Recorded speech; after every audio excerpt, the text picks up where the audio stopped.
Headphone নিতে ভাইয়ার রুমের দরজা খোলা মাত্রই দুটি নগ্নদেহ অন্তরঙ্গ অবস্থায় দেখতে পেলাম। সে আর কেউ নয়, আমার বড় ভাই ও মামাতো বোন জান্নাত, যাকে আমি 2 বছর ধরে ভালোবাসি। জান্নাতও আমাকে ভালোবাসে, কিন্তু কখনো এই অবস্থায় দেখবো স্বপ্নেও ভাবিনি। আমাকে দেখে এতক্ষণে ভাইয়া ও জান্নাত কাপড় পরা শুরু করে দিছে। লজ্জায় কেউ কোনো কথা বলছে না, হয়তো আমি এখানে আসবো আশা করেনি। আমি বললাম, ছি ভাইয়া ছি, তোমাকে আমার ভাইয়া বলতে ঘৃণা হচ্ছে। তুমি কি করে এটা করতে পারলে? লজ্জা করলো না? ভাবি থাকা সত্ত্বেও এমনটা করলে। জান্নাত, তোমাকেও বা কি বলবো, ঘৃণা হচ্ছে নিজের প্রতি। জান্নাত মাথা নিচু করে বলল, আবির প্লিজ কাউকে বলো না, আমি তোমার পায়ে পড়ি। আমি বললাম, ছি, তোমার নোংরা মুখে আমার নাম কখনো উচ্চারণ করবে না। কাঁদতে কাঁদতে চলে এলাম আমার রুমে। নিজের চোখকে যেন বিশ্বাস করতে পারছি না। জান্নাত কেন এমন করলো? আমি ওর সাথে শারীরিক সম্পর্ক করতে চাইলাম না বলে আমার ভাইয়ের সাথে এমনটা করবে? সারা রাত কেঁদেই কাটিয়ে দিলাম। বাসার কাকে এই কথাটা বলবো? যদি কাউকে বলি তাহলে তো ভাবির সংসারটা ভেঙে যাবে। ভাবি তো এখন বাপের বাড়িতে। সব ভেবে ডিসিশন নিলাম বাসা থেকে দূরে কোথাও চলে যাব। তাই জমানো মাটির ব্যাংকটা ভাঙলাম। 1336 টাকা ছিল। ব্যাগে কিছু কাপড় ও জমানো টাকাটা নিয়ে বাইরে বের হতেই বাসার সবাই। আম্মু বলল, আবির সকালবেলা কোথায় যাচ্ছিস বাবা? আমি বললাম, মা আমি দূরে কোথাও চলে যাচ্ছি, হয়তো আর ফিরবো না। জান্নাত বলল, কই যাবে তুমি আমাকে ছেড়ে? বিয়ে করার ভয়ে পালাচ্ছ? আমি বললাম, তোর মতো নোংরা মেয়েকে বিয়ে করব আমি, কি করে ভাবলি? জান্নাত বলল, আমার সাথে রাত কাটানোর আগে মনে ছিল না? কথাটা শুনেই আম্মু আমার গালে সজোরে একটা থাপ্পড় লাগিয়ে দিল। তোকে আমার ছেলে ভাবতেই ঘৃণা হচ্ছে।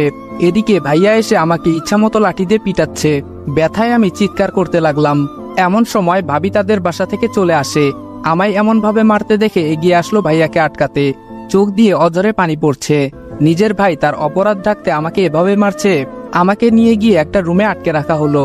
নিজের গর্ভধারিণী মা আমাকে চিনতে পারলো না। 1 বছর আগে ভাইয়া অ্যাক্সিডেন্ট করে যখন মৃত্যুর সাথে পাঞ্জা লড়ছিল, তখন তো আমি আমার 2 ব্যাগ রক্ত দিয়ে বাঁচিয়েছিলাম। সে কি করে পারলো আমার শরীর থেকে রক্ত ঝরাতে? এসব ভেবে দু চোখে যেন অশ্রু বাধা মানছে না। জান্নাতের সাথে আমার প্রেম আছে, বাসার সবাই জানে। কিছুক্ষণ পর আমু এসে পাঞ্জাবি পায়জামা দিয়ে, তোর সাথে জান্নাতের বিয়ে, রেডি হয়ে নে, আর বিয়ে না করলে আমার মরামুখ দেখবি। আমি মাকে কিভাবে বলি যে জান্নাতকে ভালোবেসে 2 বছরে আমি স্পর্শ করলাম না? সে কি করে ভাইয়ার বিছানায় গেল? অবশেষে সিদ্ধান্ত নিলাম যে মায়ের কথা রাখতে বিয়ে করব, কিন্তু বাসা থেকে চলে যাব যাতে জান্নাতের মুখ না দেখতে হয়। একটু পর ভাবি আমাকে জানালা দিয়ে দেখে চোখের পানি ফেলে চলে গেল। হয়তো তার মনে অনেক প্রশ্ন, কেন আমি এসব করলাম। এদিকে ভাবির মাথায় একটা জিনিস ঢুকছে না, আবির তো জান্নাতকে ভালোবাসে, তাহলে কি এমন হলো যে বিয়ে করতে চাচ্ছে না? বিকেলে কাজে আসলো, আমার ও জান্নাতের বিয়ে পড়ানো হলো। বিয়ে বাড়ি ঠিকই, কিন্তু কারো মনে কোনো আনন্দ নেই। সবার মন খারাপ, শুধু আমার বড় ভাই আকাশ ও জান্নাত ছাড়া। পায়ে ও হাতে প্রচন্ড ব্যথা করতেছে, তবুও কষ্ট করে একটা চিঠি লিখলাম। প্রিয় মা, আমি তোমার কথা রেখেছি মা। আমি জান্নাতকে বিয়ে করেছি। জানো মা, তোমার মরামুখ আমার সহ্য হবে না। জানো মা, আমি তোমাকে অনেক ভালোবাসি।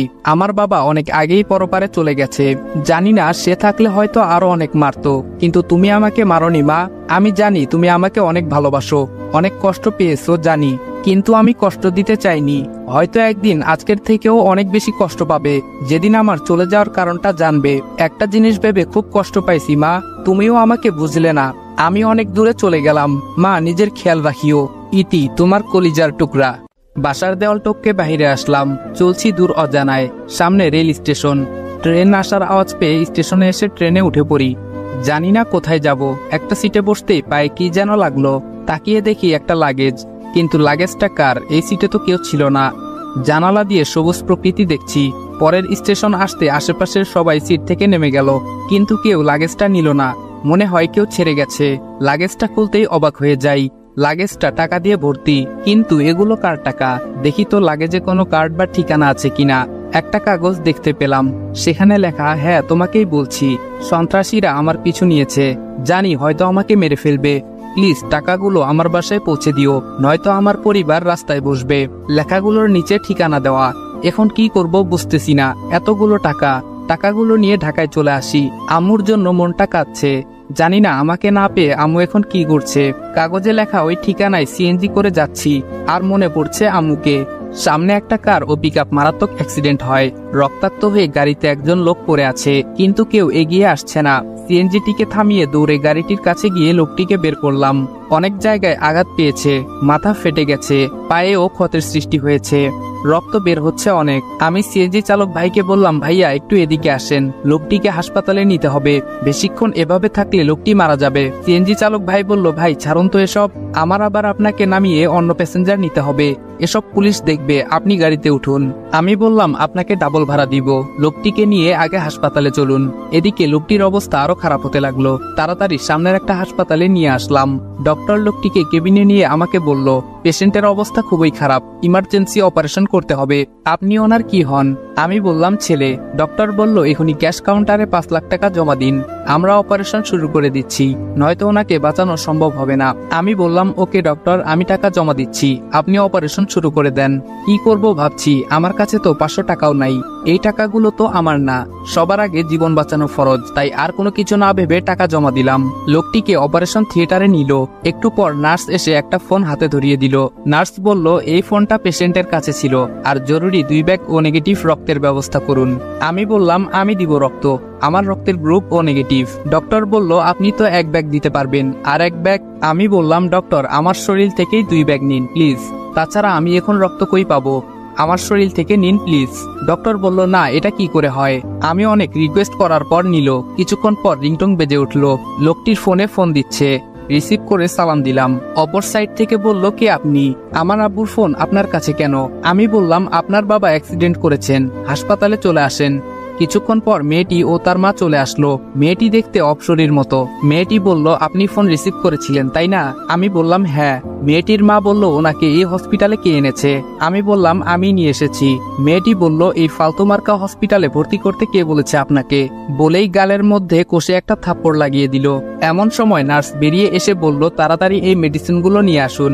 আমি বললাম, আন্টি এই নেন ফোন ও মেডিসিনগুলো তাড়াতাড়ি নিয়ে আসেন, আমি চলে যাই। মেয়েটি বলল, ছোট লোকের বাচ্চা, যা ভাগ। আম্মু কাগজটা আমাকে দাও, আমি নিয়ে আসছি। আমি মনে মনে বললাম, হায়রে মানুষ, ওনার বাবাকে বাঁচাতে কত কি করলাম, আর উনি আমার গায়ে হাত তুললো, অপমান করলো। আমার কপালটাই হয়তো খারাপ, তাই এমন কষ্ট পাই। বাহিরে এসে কাগজের ঠিকানায় যাওয়ার জন্য সিএনজিতে উঠলাম। তেজগাঁও এসে সিএনজি থেকে নামলাম। একটা লোককে জিজ্ঞেস করলাম, ভাইয়া এই ঠিকানা একটু দেখিয়ে দিবেন?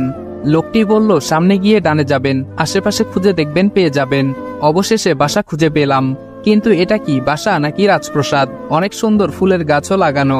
বাসার নিচে থাকা দারোয়ানকে ঠিকানা দেখিয়ে জিজ্ঞেস করলাম। দারোয়ান বলল, হ্যাঁ আপনি কে? আমি বললাম, আমাকে চিনবেন না, এই বাসার লোকের সাথে কিছু কথা আছে, দেখা করতে চাই। দারোয়ান বাড়ির ভিতরে চলে গেল। একটু পর বাহিরে এসে আমাকে ভেতরে যেতে বলল। আমি ভেতরে ঢুকে একটা মহিলাকে দেখে সালাম দিলাম, আসসালামু আলাইকুম। এই টাকাগুলো মনে হয় আপনার স্বামীর, এই চিরকুটটা পড়ুন।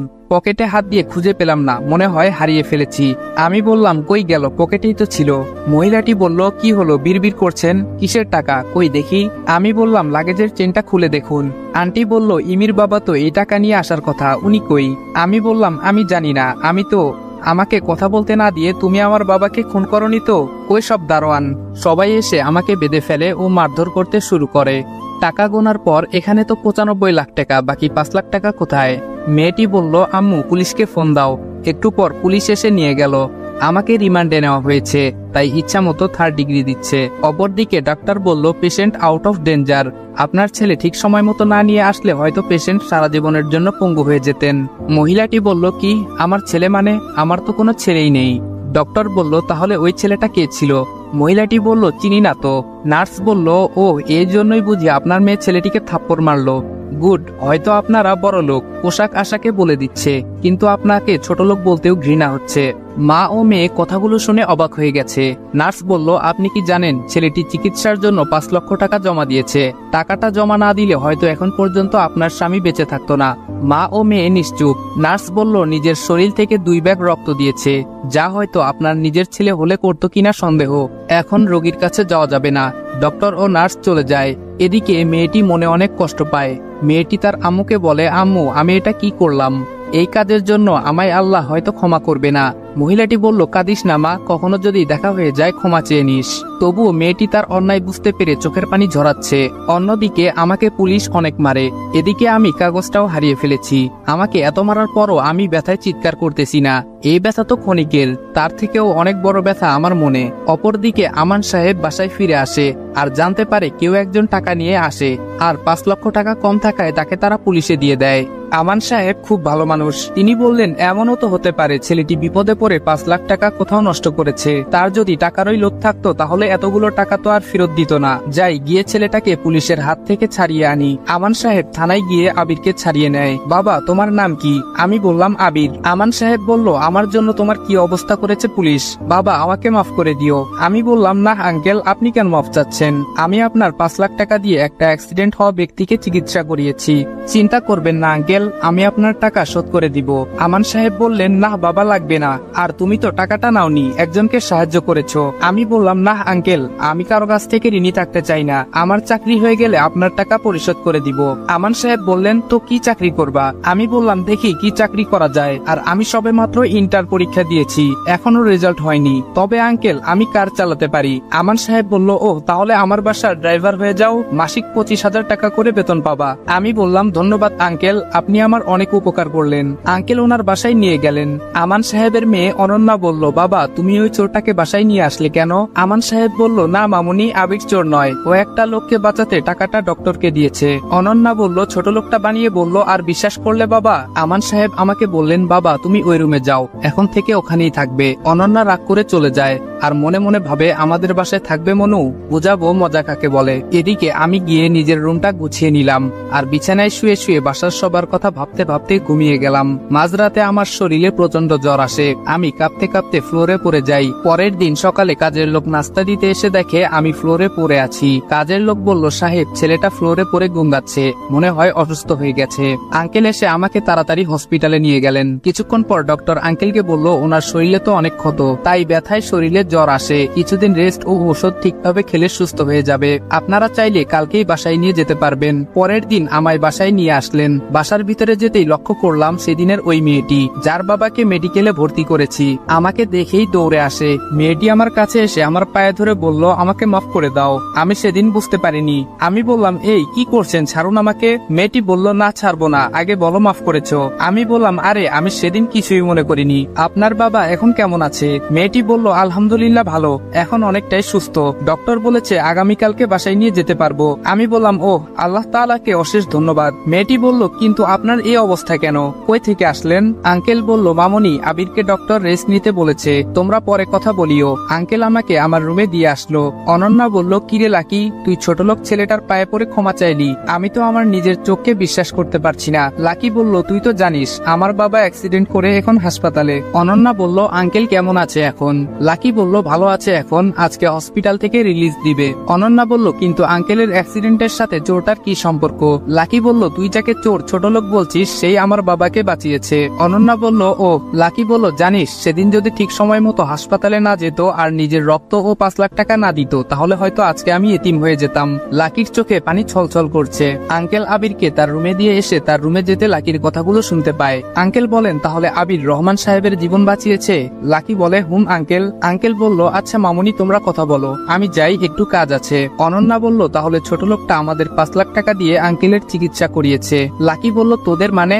আবির তোর কি হয়? অনন্যা বলল, আরে কিছু হয় না, আমাদের বাসার ড্রাইভার। লাকি বলল, ও, ছেলে অনেক কিউট তাই না, কিন্তু আগে তো কখনো দেখিনি। অনন্যা বলল, 2 দিন হলো, কিন্তু বাসায় এসে অসুস্থ হয়ে যায়। আর অসুস্থ হবেই না কেন, পুলিশের যে পিটানিটা খাইছে। লাকি বলল, কি, পুলিশ মারছে কেন? অনন্যা বলল, মানে ওই 5 লাখ টাকার জন্য আমরা ওরে পুলিশে দিয়েছিলাম। কথাটা শুনে লাকি যেন কান্না করে দিবে দিবে ভাব। অনন্যা বলল, ভেবেছিলাম পুলিশ শালার হাড্ডিগুলো ভালোভাবে ভেঙে দিবে, কিন্তু তেমন কিছুই করেনি ছোট লোকটাকে। লাকি বলল, চুপ কর তুই, আর আমার সাথে কথা বলবি না। লাকি কাঁদতে কাঁদতে বাসায় চলে যায়। অনন্যা ও লাকি দুজনে বান্ধবী, একই কলেজে পড়ে। বাসায় গিয়ে ভাবতে থাকে, ছেলেটা আমার বাবার জন্য কত কষ্ট পেল। বিকেলে লাকির বাবা রহমান সাহেবকে বাসায় নিয়ে আসে। লাকি আবির সম্পর্কে সবকিছু বলে। সবকিছু শুনে রহমান সাহেবের চোখে পানি চলে আসে। রহমান সাহেব বলেন, ছেলেটাকে দেখতে দেখতে ইচ্ছে করছে। লাকি বলল, আব্বু কালকে তোমায় অনন্যাদের বাসায় নিয়ে যাব। অন্যদিকে আবির তার আম্মু, ভাবি, ভাইয়া সবার কথা ভাবছে। জানি না আম্মু কেমন আছে। আমি জানি আম্মু ভালো নাই। আমাকে ছাড়া আম্মু কি করে ভালো থাকে। অনেক ভালোবাসি আম্মু তোমায়। আম্মুর সাথে কথা বলতে ইচ্ছে করছে, তাই ভাবছি আজকে একবার ফোন দিব। সন্ধ্যায় অনন্যা আমার রুমে আসলো, কি যেন দেখে চলে গেল। কিছুক্ষণ পর আঙ্কেল আমার রুমে আসলো। আবির, এখন কেমন আছো? আমি বললাম, অনেকটা ভালো আছি আঙ্কেল। আঙ্কেল বলল, ওহ গুড, খাইছো? আমি বললাম, হুম আঙ্কেল। আঙ্কেল একটা ফোন লাগতো, 5 মিনিট কথা বলতাম। আঙ্কেল বলল, ওকে আমি পাঠিয়ে দিচ্ছি। আঙ্কেল অনেক ভালো, তাই খোঁজ খবর নেয়। কিন্তু আন্টি একবারও আমার সামনে আসলো না। আমার ওপর কি তার মন খারাপ? বাসায় নাই হয়তো। আঙ্কেল বলল, মামুনি ফোনটা আবিরের রুমে দিয়ে আয় তো। অনন্যা বলল, ওকে বাবা। অনন্যা মনে মনে বলে, ছোট লোকটা আবার কার সাথে কথা বলবে দেখি তো। এই যে মিস্টার, আপনার ফোন। আমি ফোনটা হাতে নিলাম। অনন্যা গিয়ে দরজার আড়ালে আড়ি পেতে থাকে। দেখি তো ছোট লোকটা কার সাথে কথা বলে। আমি আম্মুর নাম্বারে কল দিলাম। অপর পাশ থেকে বলল, হ্যালো, কে? ভাইয়ার কণ্ঠ। তাই কথা না বলে ফোনটা কেটে দিলাম। মনটা খারাপ হয়ে গেল। দেখি চাচাতো ভাই আরাফাতকে কল দেই। হ্যালো, আসসালামু আলাইকুম। আমি বললাম, ওয়ালাইকুম আসসালাম আরাফাত, আমি আবির। আরাফাত বলল, ও ভাইয়া তুমি কই? তোমার বিয়ের কথা শুনে বাসায় আসলাম। এখানে এসে এসব কি শুনছি? আমি বললাম, থাক ওসব বাদ দে। আম্মু কেমন আছে? আরাফাত বলল, বড় আম্মু ভালো নাই। তুমি যাওয়ার পর থেকে ঠিকমতো খায় না। তোমার চিন্তায় অসুস্থ হয়ে পড়েছে। আমি বললাম, কি বলিস? কথাটা শুনে বুকের ভেতরটা মোচড় দিয়ে উঠল। আরাফাত বলল, হুম ভাইয়া, তুমি বাসায় ফিরে এসো। আমি বললাম, না, কি করে যাব বল? এই কলঙ্ক নিয়ে যেতে চাই না। আমি যে তোরে ফোন দিছি কাউরে বলিস না প্লিজ। আর মায়ের দিকে একটু খেয়াল রাখিস। আমার চোখ পানিতে ভিজে গেছে, কথা ঠিকভাবে বলতে পারছি না। আরাফাত বলল, ভাইয়া তুমি কান্না করছো? আমি বললাম, না রে, ভালো থাকিস, পরে কথা বলবো। অনন্যা আড়াল থেকে আমাকে এভাবে কাঁদতে দেখে তার চোখেও পানি চলে আসে। নিজের রুমে চলে যায় আর ভাবে, কে ওই ছেলেটা? মনে অনেক কষ্ট। আমি আম্মুর কথা ভেবে ঘুমাতে পারিনি। পরের দিন সকালে লাকি ও রহমান সাহেব আমাকে দেখতে আসে। আমার রুমে যেতেই দেখে আমি কান্না করতে করতে ঘুমিয়ে পড়েছি, চোখ মুখ ফুলে আছে। আঙ্কেল আমাকে ডেকে বললেন, কি হয়েছে তোমার, কাঁদছো কেন? আমি বললাম, না আঙ্কেল, আম্মুর কথা মনে পড়ছে অনেক। আঙ্কেল বললেন, কি হয়েছে তোমার মায়ের? আর এভাবে কেউ কাঁদে? আমি মনে মনে বললাম, আমার সাথে যা হয়েছে তা আপনাদের কিভাবে বলি? আপনাদেরকে বললে আপনারা সবাই আমাকে ভুল বুঝবেন। আঙ্কেল বলল, কি হলো, চুপ আছো কেন?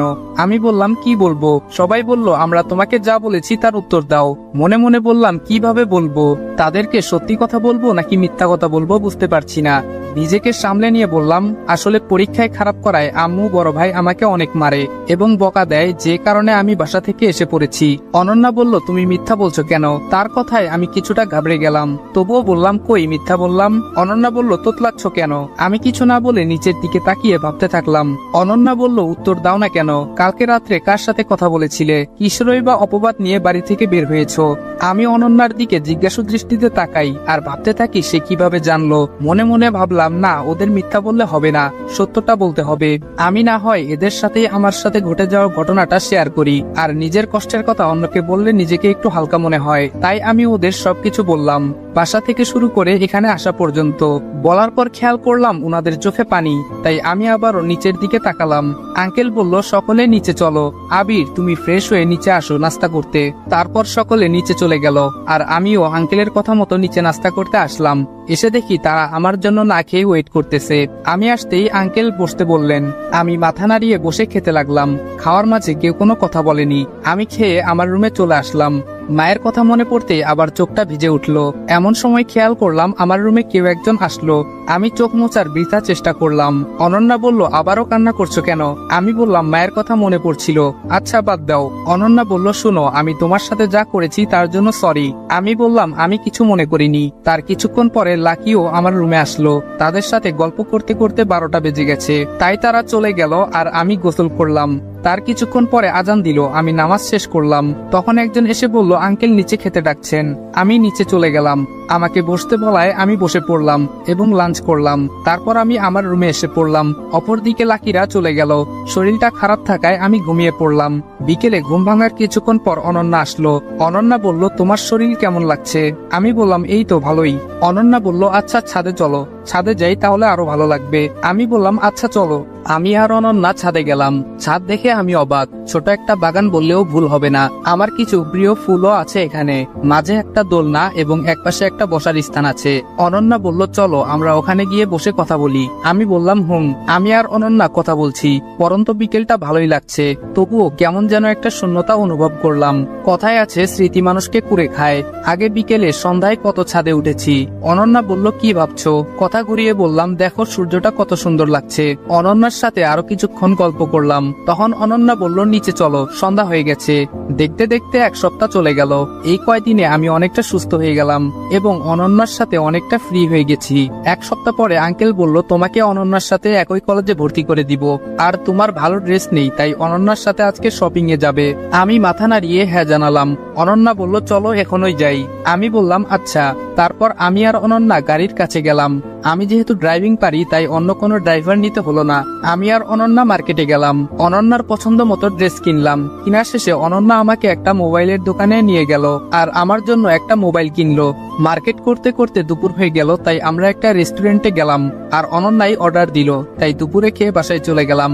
বাসায় গিয়ে ফ্রেশ হয়ে ঘুমিয়ে গেলাম। বিকালে অনন্যা এসে আমাকে ডেকে তুললো আর বলল তার বাবা ডাকছেন। আমি ফ্রেশ হয়ে নিচে গেলাম। গিয়ে দেখি আঙ্কেল বসে আছেন। তিনি বললেন, তুমি আর অনন্যা কোথাও থেকে ঘুরে আসো। আমি মনে মনে বললাম, হঠাৎ এটা বললো কেন? আঙ্কেলকে বললাম, আচ্ছা ঠিক আছে। তখন দেখি অনন্যা রেডি হয়ে নিচে আসছে। হালকা মেকআপে ওকে অপসরীর মতো লাগছে। অনন্যা এসে আমাকে ধাক্কা দিল। তখন আমার ঘোর কাটলো। আঙ্কেলকে বলে আমি আর অনন্যা বের হলাম। তখন অনন্যা বলল, জানো আমি বাবাকে বলেছি আমরা কোথাও ঘুরে আসি, চলেন ফ্ল্যাশব্যাক থেকে ঘুরে আসি। অনন্যা বলল, বাবা আমি আর আবির কোথাও থেকে ঘুরে আসি। আঙ্কেল বলল, কেন? অনন্যা বলল, বাবা আসলে আবির তো এখানে কিছুই চিনে না, আর ওকে নিয়ে ঘুরে আসি আর ওর মনও ভালো থাকবে। আঙ্কেল বলল, সে কি যাবে? অনন্যা বলল, বাবা তুমি বললে ও না করবে না। আঙ্কেল বলল, আচ্ছা আমি বলবো। অনন্যা বলল, ওকে বাবা, বর্তমানে আসেন। আমি বললাম, তুমি আমাকে নিয়ে আসলে কেন?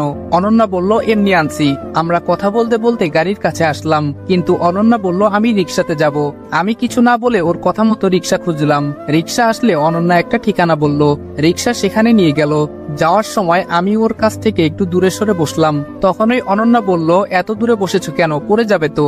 আমি বললাম, না আমি ঠিক আছি। অনন্যা বলল, বেশি কথা বলো কেন, একটু এদিকে আসো। আমি ওর কথায় একটু ওর দিকে চেপে বসলাম। কথা বলতে বলতে রিক্সা তার গন্তব্যে চলে আসলো। এসে বুঝতে পারলাম এটা কোনো পার্কে এসেছি। তখন অনন্যা বলল, নিচে নামো, আমরা চলে এসেছি। আমি নেমে পড়লাম। ভাড়া দিয়ে আমি আর অনন্যা পার্কে প্রবেশ করলাম। পার্কে গিয়ে দেখি সবাই জোড়ায় জোড়ায় বসে আছে। আমি আর অনন্যা একটা জায়গায় গিয়ে বসলাম আর অনন্যার সাথে কথা বলতে বলতে মনটা ভালো লাগলো। পরে আমি আর অনন্যা চলে আসলাম বাসায়। পরের দিন আঙ্কেল বলল কলেজে তিনি ভর্তির ব্যাপারে বলেছেন, আর উনারা বলেছেন আগের কলেজের ছাড়পত্র লাগবে। এজন্য আমি আঙ্কেলের থেকে বিদায় নিয়ে আমি আমার গ্রামের দিকে চললাম। বাসের টিকিট কিনে বাসে উঠে পড়লাম। আমাদের বাস স্ট্যান্ড পৌঁছাতে দুপুর 12টা বেজে গেল। আমি মুখে মাস্ক পরেছিলাম, তাই কেউ আমাকে চিনতে পারলো না। আমি অফিস রুমে গিয়ে প্রয়োজনীয় কাগজপত্র নিয়ে বের হয়ে আসতে যাব। তখন ওই জান্নাতকে দেখলাম দূরে তার বান্ধবীদের সাথে দাঁড়িয়ে আছে, কিন্তু তাকে দেখে মনে হচ্ছে সে ভালোই আছে। আমি আর না তাকিয়ে চলে আসলাম। আবার টিকিট কেটে বাসে উঠলাম। তখন দেখলাম আম্মু এবং ভাবি কোথায় যেন যাচ্ছে, আর আম্মুকে দেখে আমার চোখে জল এসে গেল। মনে হচ্ছে আম্মুকে গিয়ে জড়িয়ে ধরি, কিন্তু তার কোনো সুযোগ নেই। তাদের কাছে আমি অপরাধী। আমি কিভাবে যাব তাদের কাছে? তখন বাস ছেড়ে দিল। আমি কিছুক্ষণ পরে ঘুমিয়ে গেলাম। তারপর বাসের ড্রাইভারের ডাকে ঘুম ভাঙলো আর বললেন আমরা গন্তব্যে এসে গেছি। সেখান থেকে বাসায় পৌঁছাতে রাত হয়ে গেল, তাই ফ্রেশ হয়ে রাতের খাবার খেয়ে ঘুমিয়ে গেলাম। পরের দিন সকালে শুনতে পারি রাত্রে অনন্যার জ্বর আসছে। তাই আর কি করার, আঙ্কেলকে বলে আমি চলে গেলাম কলেজে। আর অনন্যার শরীর খারাপের জন্য সে বাসায় থেকে গেল। কলেজে গিয়ে ভর্তি হলাম। আমি তো আর জানি না আমাদের ক্লাস কই, তাই খুঁজতেছিলাম। তখন দেখি লাকি কলেজে আসতেছে। আমি ওর কাছে গেলাম, কেমন আছো? লাকি বলল, আমি ভালো আছি। অনন্যা কই? ওকে তো দেখছি না। আমি বললাম ওর শরীর খারাপ, তাই আজকে আসেনি। লাকি বলল, কি হয়েছে ওর? আমি বললাম হালকা জ্বর আসছে। লাকি বলল, ও আচ্ছা। আমি বললাম আমাদের ক্লাসরুম কই? আমি খুঁজে পাচ্ছি না। লাকি বলল, আমার সাথে চলো। আমি বললাম ওকে। তারপর আমি আর লাকি ক্লাসরুমে চলে গেলাম। লাকি ওর জায়গায় চলে গেল আর আমি পিছনে একটা সিটে গিয়ে বসলাম। কিছুক্ষণ পর একটা ছেলে এসে আমার পাশে বসলো। ছেলেটি বলল, আমি রাহাত। তোমার নাম কি? নতুন মনে হচ্ছে। আমি বললাম আমার নাম আবির। রাহাত বলল, বলল, আমরা কি বন্ধু হতে পারি? আমি বললাম, অবশ্যই, কিন্তু তুই করে বলতে হবে। রাহাত বলল, ঠিক আছে, চল আমার বন্ধুদের সাথে পরিচয় করিয়ে দেই। আমি বললাম চল। রাহাত আমাকে ওর বন্ধুদের কাছে নিয়ে গেল। আমি বললাম, হাই, আমি আবির। তারপর একে একে সবাই নিজেদের নাম বলতে থাকলো। ওদের সাথে কথা বলতে বলতে ক্লাসের ঘন্টা বাজলো। আমরা সবাই ক্লাসে গেলাম। যথারীতি ক্লাস করে লাকি সহ সবাইকে বিদায় দিয়ে বাসার পথে পা বাড়ালাম। বাসা 10 মিনিটের পথ, তাই হেঁটে আসছিলাম। তখন দেখলাম কে যেন অ্যাক্সিডেন্ট করছে, তাই আমি ওখানে গেলাম। হাসপাতালে নেওয়ার লোক নেই। এদেশের মানুষ শুধু অন্যের বিপদ দেখতে পারে, সাহায্যের বেলায় কেউ নেই। লোকটির গাড়ি অ্যাক্সিডেন্টে খারাপ হয়ে যাওয়ার কারণে আমি একটা সিএনজি নিয়ে তাকে হসপিটালে নিয়ে গেলাম। ওনার জ্ঞান ছিল না, তাই আমি নার্সকে ডেকে উনাকে একটা বেডে শুইয়ে দিলাম, আর ডক্টর এসে উনাকে ইমার্জেন্সিতে নিয়ে গেল। নার্স উনার মোবাইলটা আমাকে দিয়ে বলল 2 লাখ টাকা জমা দিতে, কিন্তু আমার কাছে তো টাকা নাই, কি করব বুঝতেছি না। তখন দেখলাম উনার মোবাইলে একটা নম্বর থেকে ফোন আসতেছে। তখনই আমি ফোনটা রিসিভ করলাম। মেয়েলি কণ্ঠে বুঝলাম উনার স্ত্রী হবে মনে হয়, তাই আমি সব ঘটনা খুলে বললাম এবং ঠিকানা অনুযায়ী আসতে বললাম। 20 মিনিট পরে মহিলা আসলো। আমি উনাকে বললাম যে ডক্টর টাকা জমা দিতে বলেছে, কিন্তু আমার কাছে টাকা নেই। তখন উনি কার্ড থেকে টাকা পে করলেন। উনাদের পরিচয়টা দিয়ে নেই। যিনি অ্যাক্সিডেন্ট করেছেন তিনি হলেন দেশের টপ ব্যবসায়ী রায়হান চৌধুরী, আর মহিলাটি হলেন মিসেস রায়হান চৌধুরী বা ইয়াসমিন চৌধুরী, আর ওনাদের 5 বছরের একটা বাচ্চা আছে যার নাম মাহি। পরিচয় পর্ব শেষ, এখন বর্তমানে আসা যাক। ইয়াসমিন চৌধুরী কান্না করছিলেন। তখন কিছুক্ষণ পর ডক্টর আসলেন এবং বললেন রোগীকে সঠিক সময়ে আনার জন্য বেঁচে গেছেন। মিসেস রায়হান বললেন, আমরা কি উনার সাথে দেখা করতে পারি? ডক্টর বলল, বেডে শিফট করার পরে দেখা করতে পারবেন। ইয়াসমিন চৌধুরী বলল, ধন্যবাদ ডাক্তার। ডক্টর বলল, ধন্যবাদ উপরওয়ালাকে দেন। কিছুক্ষণ পর উনাকে বেডে শিফট করা হলো। তখন আমরা 3 জন গেলাম। রায়হান চৌধুরী আমাকে বলল, তুমি কই থাকো বাবা? আমি বললাম, এক আঙ্কেলের ওখানে। রায়হান চৌধুরী বলল, ও আচ্ছা। আমি বললাম, আমি যাই তাহলে। রায়হান চৌধুরী বলল, আচ্ছা যাও, আর শোনো, আমার কার্ডটা রাখো, কোনো সমস্যা হলে আমার কাছে এসো। আমি উনার কাছ থেকে কার্ডটা নিয়ে তাদের কাছ থেকে বিদায় নিয়ে চলে আসলাম বাসায়। বাসায় আসার পর আঙ্কেল জিজ্ঞাসা করলেন, এত দেরি হলো কেন? আমি আজকে ঘটে যাওয়া ঘটনা বললাম। তখন উনি বললেন, আচ্ছা ঠিক আছে, তুমি ফ্রেশ হয়ে আসো, খাবে এখন। তারপর আমি রুমে গিয়ে ফ্রেশ হয়ে খাবার খেতে চলে আসলাম। দেখলাম অনন্যাও আছে। আমি ওরে বললাম, শরীর ঠিক আছে? অনন্যা বলল, অনেকটা সুস্থ এখন। আর কেউ কোনো কথা না বলে খেয়ে উঠলাম আর রুমে চলে আসলাম। তারপর গোসল করে একটু ঘুম দিলাম। ঘুম থেকে উঠে ফ্রেশ হলাম। অনন্যা অসুস্থ থাকায় আজকে আর ছাদে গেলাম না, তাই রুমে বসে মোবাইলে ফ্রি ফায়ার গেম খেলা শুরু করলাম। সন্ধ্যায় হালকা নাস্তা করে পড়তে বসলাম। পড়তে পড়তে রাত 11টা বেজে গেল। তখন একজন এসে বলল খাবার খাওয়ার জন্য, তাই আমি বই রেখে খেতে চলে গেলাম। রাতের খাবার খেয়ে আমি আমার রুমে এসে শুয়ে পড়লাম আর মোবাইলটা নিয়ে ফেসবুকে ঢুকলাম। কারোর সাথে যেন কথা না হয় সেজন্য নতুন একটা অ্যাকাউন্ট খুলেছি এবং আগেরটা ডিঅ্যাক্টিভ। কিছুক্ষণ ফেসবুকে থেকে বের হয়ে ভাবতে লাগলাম, আমাকে অনেক বড় হতে হবে, কিন্তু কি কারণে এই চিন্তা সেটা অজানাই থাকুক। ভাবতে ভাবতে কখন যে ঘুমের রাজ্যে চলে গেছি নিজেও জানি না। পরের দিন সকালে উঠে ফ্রেশ হলাম আর নাস্তা করে আমি আর অনন্যা একটা রিকশায় করে কলেজের উদ্দেশ্যে রওনা দিলাম। আমরা 5 মিনিটের মধ্যেই কলেজে চলে আসলাম। আমি, অনন্যা, লাকি এক জায়গায় আড্ডা দিচ্ছিলাম। তখন আমাদের সাথে আমার বাকি বন্ধুগুলো আসলো। অনন্যা বলল, একদিনেই এত বন্ধু? আমরা সবাই হেসে দিলাম। অনন্যা বলল, আচ্ছা বাদ দাও। আমি বললাম, আচ্ছা রাহাত, তোর জিএফ নাই? রাহাত বলল, নাই। মেহেদি বলল, একদম মিথ্যা বলবি না। তাহলে সাইমাকে? রাহাত বলল, ওই একদম বলবি না। আসলে সাইমা হলো লাকির খালাতো বোন, আজকে কলেজে আসেনি। লাকি বলল, এত কিছু আর আমি জানি না? রাহাত বলল, আমি ওরে পছন্দ করি, কিন্তু ওই আমাকে করে না। ওর বয়ফ্রেন্ড আছে কিনা তাও জানি না। লাকি বলল, আচ্ছা চিন্তা করিস না, ওর বিএফ নাই, আমি সব ঠিক করে দিব। রাহাত বলল, সত্যি? লাকি বলল, তবে একটা শর্ত আছে। রাহাত বলল, কি শর্ত? লাকি বলল, আমাদের আজকে ট্রিট দিতে হবে। আমরা সকলেই বললাম সহমত। রাহাত বলল, আচ্ছা পরে দিব। লাকি বলল, না তাহলে হবে না, আর সাইমা কেউ পাবি না। রাহাত বলল, এই না মানে এখন নিবি ট্রিট? আমি বললাম, ওই চল, আজকে ক্লাস করব না, আর এখনই ট্রিট দিবি তুই। রাহাত বলল, ওই তোরা বন্ধু নাকি শত্রু? আমি বললাম, দুইটাই। তারপর আমরা আজকে আর ক্লাস না করে একটা রেস্টুরেন্টে গেলাম আর যে যার ইচ্ছা মতো খেলাম, আর বিল আসলো 1570 টাকা। বেচারা রাহাত একেবারে ফকির। রেস্টুরেন্ট থেকে বের হয়ে রাহাত বলতেছে, আমারও একদিন আসবে। একটু পরে সবার কাছ থেকে বিদায় নিয়ে আমি আর অনন্যা হেঁটে হেঁটে বাড়ির দিকে যাচ্ছিলাম। তখনই একজন ছেলে অনন্যার মোবাইল নিয়ে দৌড় দেয় আর আমি দৌড়ে ধরে ফেলি। যখন মারতে যাব তখন ওর চেহারা দেখে মায়া লাগে, আর ওই ছেলেটা বলে, ভাই আমাকে ছেড়ে দেন, আমার বাবা নেই, মা অন্যের বাড়িতে কাজ করত, কিন্তু মাও অসুস্থ, আর আমি গতকাল থেকে কিছু খাইনি, কাজ খুঁজতেছি পাইনি, তাই এই কাজ করতে আসছিলাম, প্লিজ ভাই আমাকে ছেড়ে দেন। ছেলেটার বয়স অনুমান আনুমানিক 16 হবে। আমি বললাম নাম কি তোমার? ছেলেটি বলল আমার নাম নাইম, প্লিজ ভাই মারবেন না। তখন আমি অনন্যাকে একটা রিক্সা করে বাসায় পাঠিয়ে দেই আর আমি ওই ছেলেটাকে নিয়ে একটা হোটেলে যাই। তাকে কিছু খাবার খাইয়ে ওরে নিয়ে বাহিরে আসলাম। বাহিরে এসে আমার কাছে থাকা 500 টাকা দিয়ে কিছু পত্রিকা কিনে দিলাম এবং বললাম এটা বিক্রি করে তোমার আরো লাভ হবে, ওটা দিয়ে তোমার মায়ের খাবার এবং ওষুধ নিও আর বাকি টাকা দিয়ে আবার কিছু কিনে বিক্রি করো। ছেলেটি তখন বলল ভাই আপনার মন অনেক ভালো, আল্লাহ আপনার মঙ্গল করুন, আমি মাকে গিয়ে আপনার কথা বলবো। আমি ওর কাছ থেকে বিদায় নিয়ে চলে আসতেছিলাম, কিন্তু ওর কথা শুনে মায়ের কথা মনে পড়ে গেল। অজানা কারণেই চোখ থেকে 2 ফোঁটা জল পড়লো। এভাবেই বাসায় চলে আসলাম। ফ্রেশ হয়ে দুপুরে খাবার খেতে চলে আসলাম। খাবার খেয়ে আমার রুমে আসলাম আর এসে গেম খেলতে শুরু করলাম। বিকালে অনন্যা আসলো আমাকে ডাকতে। সে বলল ছাদে যাবে, তাই আমি আর অনন্যা ছাদে গেলাম। অনন্যা বলল আচ্ছা ওই ছেলেটার কি করলে? আমি ওর সাথে ঘটে যাওয়া ঘটনা বললাম। সে আমার দিকে তাকিয়ে আছে। অনন্যা মনে মনে বলে আমি যতই তারে দেখি ততই মায়ে পড়ে যাচ্ছি। অন্য মানুষের উপকার করার জন্য কত কিছু করে, কিন্তু আমার ওকে ভালো লাগে কেন? আমি কি ওকে ভালোবাসি? না না, তা হবে কেন, আমরা তো শুধু বন্ধুর মতো। আমি বললাম চুপ হয়ে আছো কেন? অনন্যা বলল না কিছু না, এমনি। আমি বললাম ওহ তাই বলো। অনন্যা বলল একটা কথা বলবো? আমি বললাম হ্যাঁ, এতে অনুমতি নেওয়ার কি আছে? অনন্যা বলল তোমার কেমন মেয়ে পছন্দ? আমি ওর দিকে অবাক দৃষ্টিতে তাকিয়ে আছি, কিছু বললাম না। অনন্যা বলল বলো না কেন? আমি বললাম হঠাৎ এমন প্রশ্ন কেন? অনন্যা বলল আরে এমনিতেই বলো। আমি বললাম এখন কিছু নাই, আর আমি আর কোনো মায়ায় পড়তে চাই না। অনন্যা বলল আচ্ছা বলা লাগবে না। অনন্যা মনে মনে বলল এভাবে এখন না বললেও হতো। ওই দিনটা এভাবেই কেটে গেল। পরের দিন সকালে আমি আর অনন্যা একসাথে কলেজে গেলাম। কলেজে গিয়ে দেখি সবগুলো হারামি চলে আসছে, তাই আড্ডা দিচ্ছিলাম। তখন দেখলাম কয়েকটা বখাটে ছেলে একটা মেয়েকে উত্ত্যক্ত করছে, তাই আমরা ওদের কাছে গেলাম এবং ওখানে গিয়ে মেয়েকে দেখে আমি অবাক, কারণ সে হলো লিমা। লিমা বলল কেমন আছোস? আমি বললাম ভালো আছি, তুই কেমন আছোস? লিমা বলল হুম ভালো, তা তুই এই কলেজে? আমি বললাম হুম, কিন্তু তুই এখানে কেন? লিমা বলল আরে আমি তো এখানে ভর্তি হয়েছি। যেই ছেলেগুলো টিচ করতেছিল আমরা যাওয়ার পরে ওরা চলে যায়। আমি বললাম এখানে না দাঁড়িয়ে চল অন্য কোথাও কথা বলি। ওহ আপনারা তো চিনতে পারছেন না লিমাকে? আচ্ছা চলেন ওর পরিচয় দেই। লিমা হলো আমার স্কুল লাইফের বেস্ট ফ্রেন্ড। এসএসসি পরীক্ষার পরে ওর বাবার অন্য জায়গায় পোস্টিং হয় এবং ওরা সপরিবারে চলে যায়। এরপরে ওর সাথে আর কোনো যোগাযোগ হয়নি। অতীত শেষ, এখন বর্তমানে ফেরা যাক। আপনাদের সাথে পরিচয় দিতে দিতে আমাদের আড্ডার স্থানে চলে আসলাম। আমি বললাম তা তোর সাথে ওদের পরিচয় করিয়ে দেই। লিমা বলল তোর লাগবে না, আমি হয়ে নিচ্ছি। হ্যালো আমি লিমা। সকলে পরিচয় হয়ে নিল। আমি বললাম তা আন্টি আঙ্কেল কেমন আছে? লিমা বলল ভালো আছে। আচ্ছা তুই এখানে আছোস, চল আমাদের বাসায় যাবি আজকে? আমি বললাম না আজকে যাব না, অন্যদিন। আসলে আগে যখন স্কুলে পড়তাম তখন অনেকবার গেছি ওদের বাসায়, যে কারণে আন্টি আঙ্কেল আমাকে ভালোভাবে চিনেন।